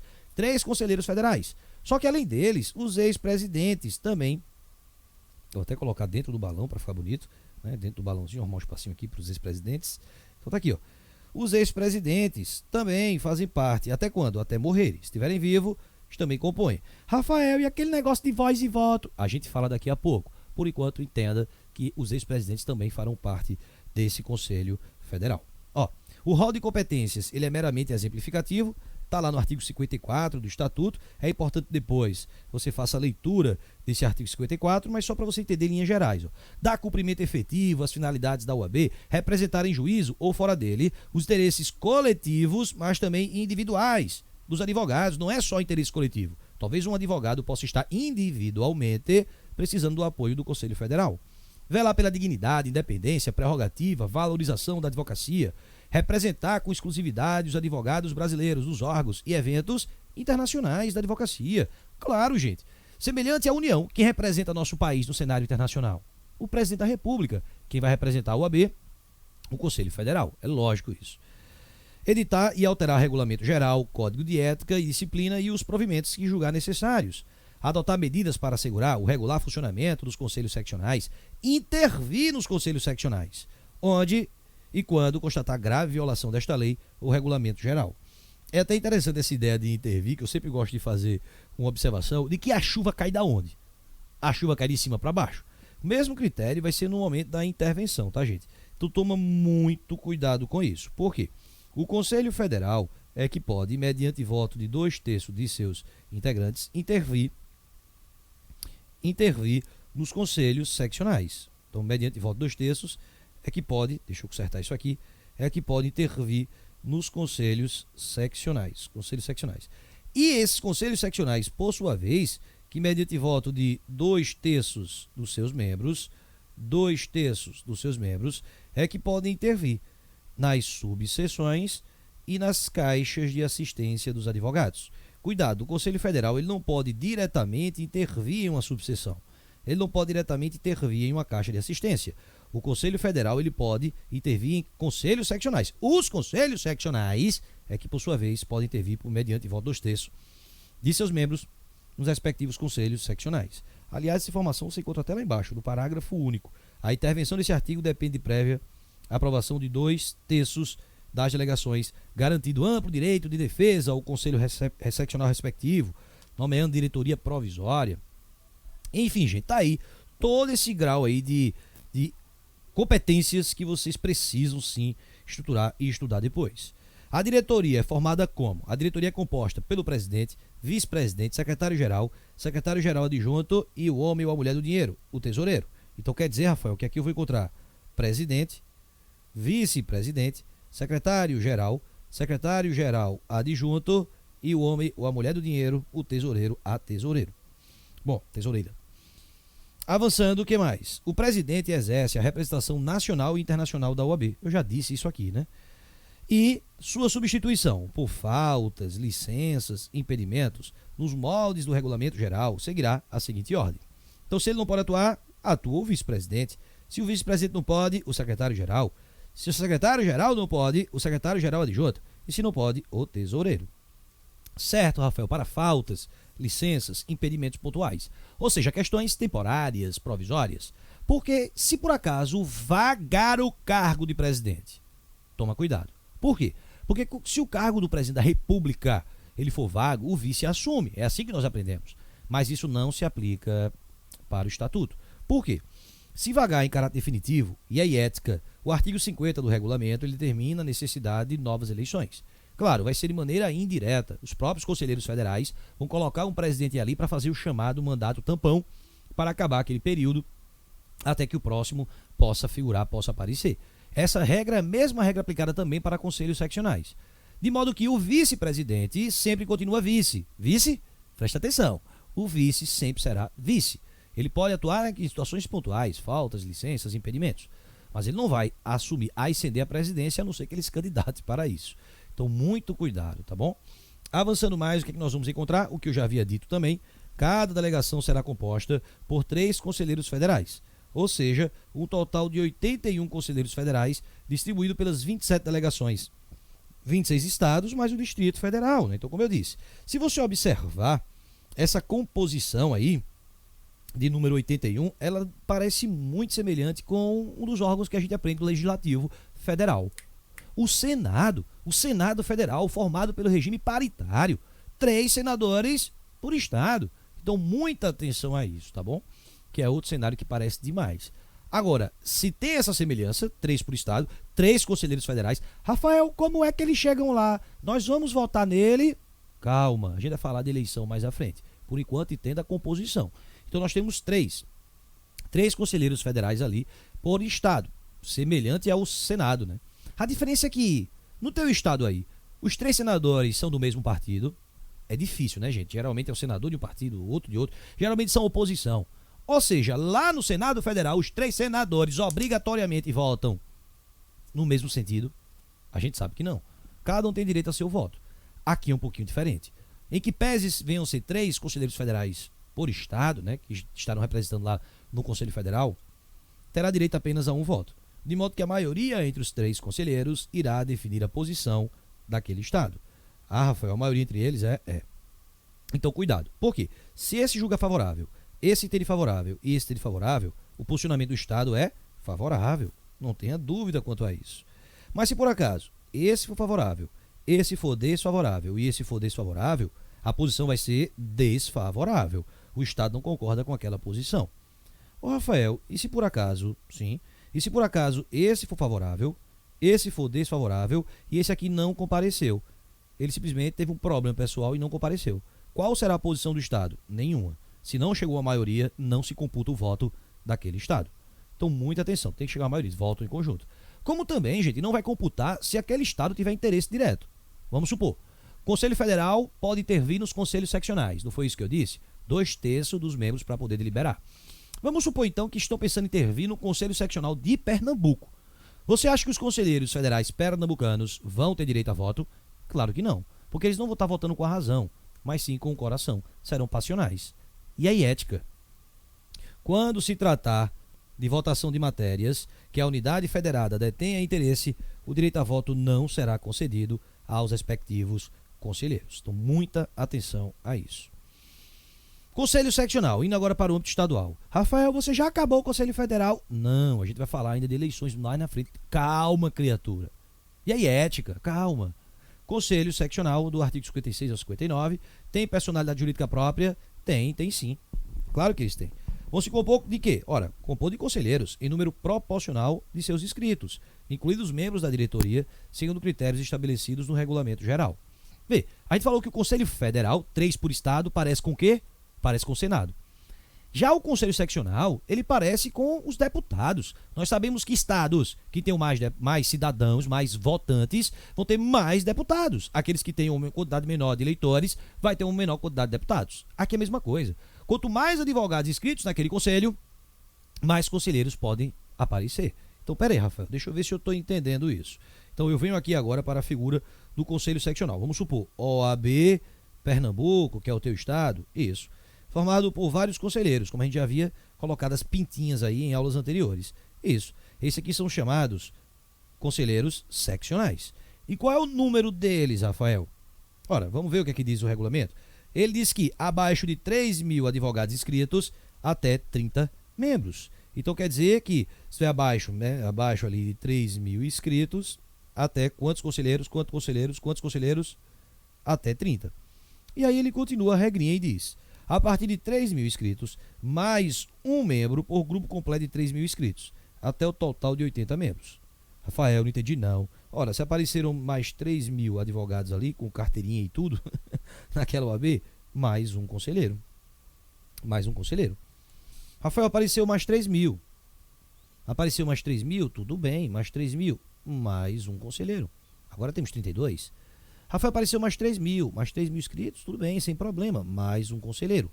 Até o número final de 80. Essas pontinhas aqui, essas bolinhas, os conselheiros seccionais, no máximo 80. Então, até 3.000 inscritos, até 30 conselheiros. Número máximo, 80. De 80 não pode passar. Tá bom? Avançando. São membros honorários vitalícios, olha aí, até morrer. Seus ex-presidentes com direito à voz. Opa, agora tá na hora da gente entender, né? O ex-presidente. Então quer dizer que além dessa galera aí, desses conselheiros todos, os ex-presidentes. Já fui presidente da OAB Pernambuco, tá aqui dentro. Já fui presidente da OAB Pernambuco, tá aqui dentro. Já fui presidente da OAB Pernambuco, tá aqui dentro. Até quando? Até morrer, caramba. Vai ter sua cadeirinha reservada. E vai ter direito ao quê? Gente, ele sempre vai ter direito a... Ei, rapaz! Sempre vai ter direito à voz. Tanto o ex-presidente do Conselho Federal como o ex-presidente do Conselho Seccional. Ele vai ter direito à voz. Agora, ele vai ter direito a voto. Atualmente não. Não. Ele vai ser voz ativa. Vai fazer parte. Olha que ele é membro, ele tá dentro, viu? Não tô pensando que ele vai lá visitar, não. Ele faz parte da estrutura. Mas só vai ter direito à voz. Ei, rapaz! Voto não vai ter direito, não. A não ser que ele tenha sido ex-presidente antigão. Como assim? Antes de 4 de julho de 1994. Como é?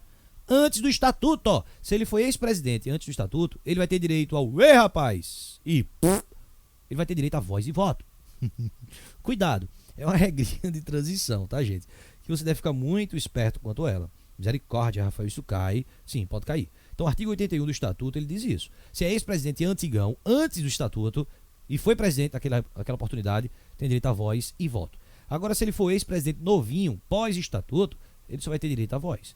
Rafael, se a questão não falar nada, aí você vai aplicar a regra atual, criatura, que ele só tem direito à voz. Para poder aplicar a regra anterior, voz e voto, ele vai ter que falar, foi ex-presidente em 1990. Aí você, opa, ex-presidente antigo, vai ter direito à voz e voto.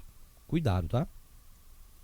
O presidente do Instituto dos Advogados do Brasil, IAB, tem condição de membro honorário, somente com direito à voz nas sessões. Primeiro que não é vitalício, é só enquanto ele for presidente desse instituto e só vai ter direito à voz, nada de voto. Rafael, que instituto é esse? É o instituto que dizem ter sido o embrião da própria Ordem dos Advogados do Brasil. Hoje praticamente serve mais para realizar congressos, fazer pesquisas, coisas desse tipo. O rol de competências está lá no artigo 57 e o 58 do estatuto. Gente, o que merece destaque aí entre esse rol de competências é velar pela dignidade, pelo exercício de advocacia, ajudar as subseções. Mas uma coisa importante que você crave. Quem pode intervir nas subseções? Ele, Conselho Seccional. Quem pode intervir na Caixa de Assistência dos Advogados? Ele, Conselho Seccional, e não o Conselho Federal. E um outro ponto importante, que até já caiu em prova da UAB, é quanto à edição do regulamento, né, do seu respectivo regimento interno. Vê, como é que eu costumo ensinar isso para os alunos, até em turmas presenciais? Vem cá, existe a Constituição Federal, aplicada no âmbito nacional, para todo o país, mas vocês sabiam que cada estado da federação também tem sua Constituição estadual? Sim, cada estado tem a sua Constituição estadual. Lá no Distrito Federal é lei orgânica ainda, né? Mas, conforme previsão constitucional é lei orgânica. Mas, dos estados, cada um tem sua Constituição. Quem edita a Constituição do estado do Ceará, por exemplo?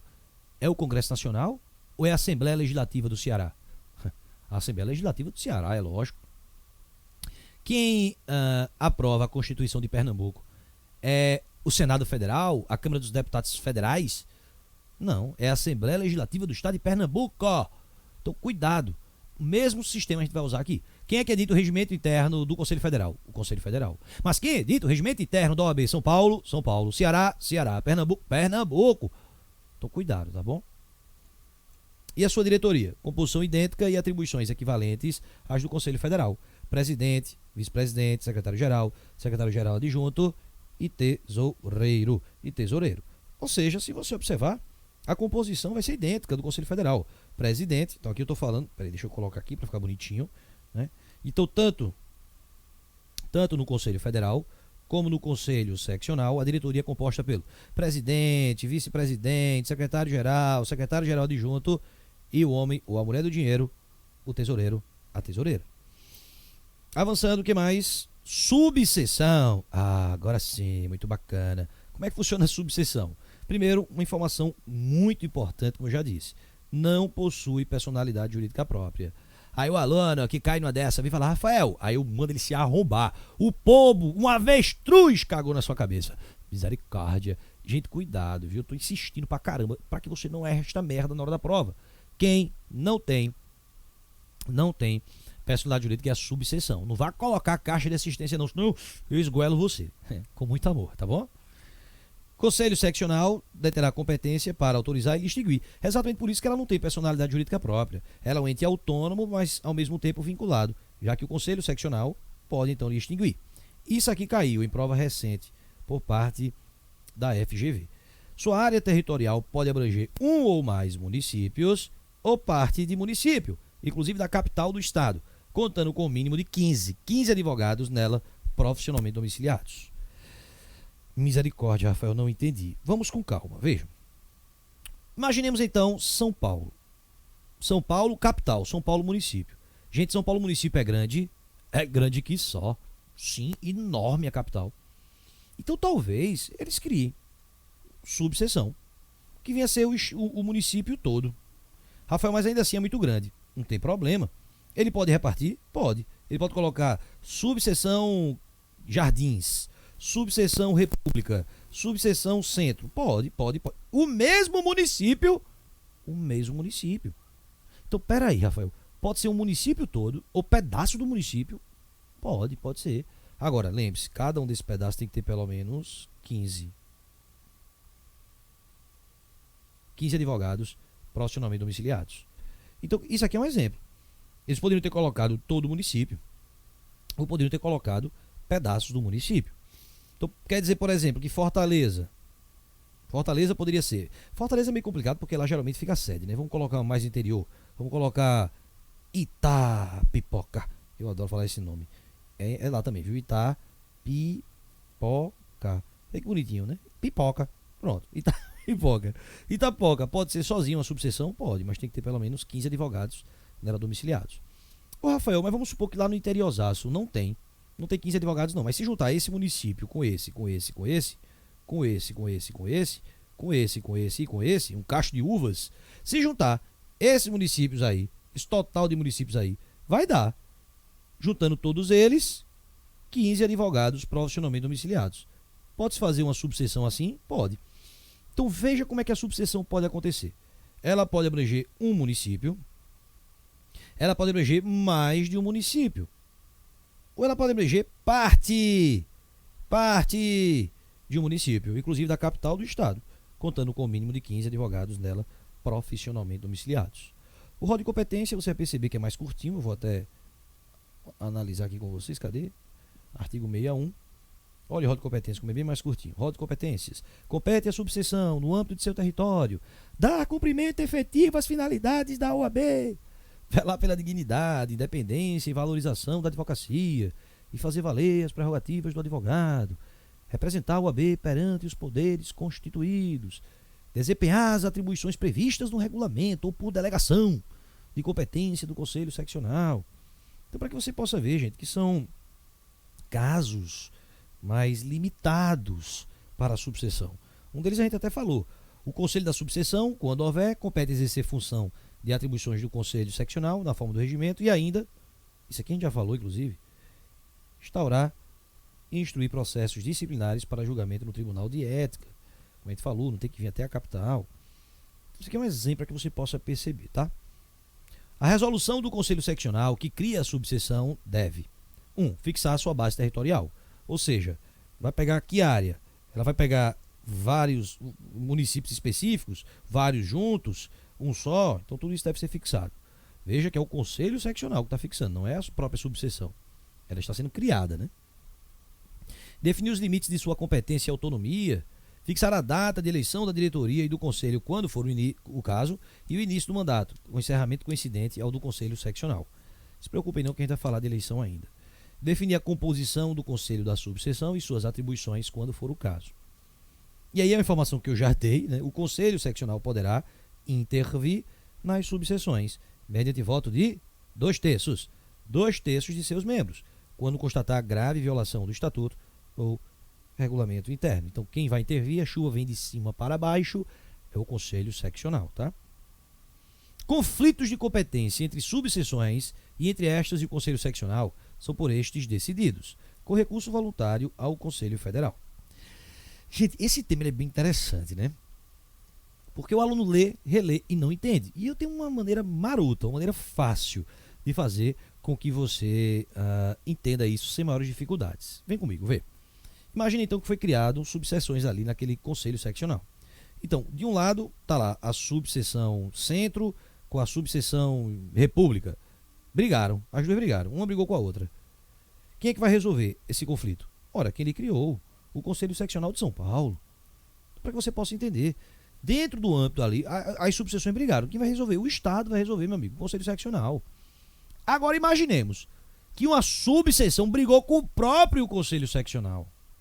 A subseção brigou com o próprio Conselho Seccional. Quem é que vai resolver? Quem vai resolver, gente? O Conselho Federal, professor?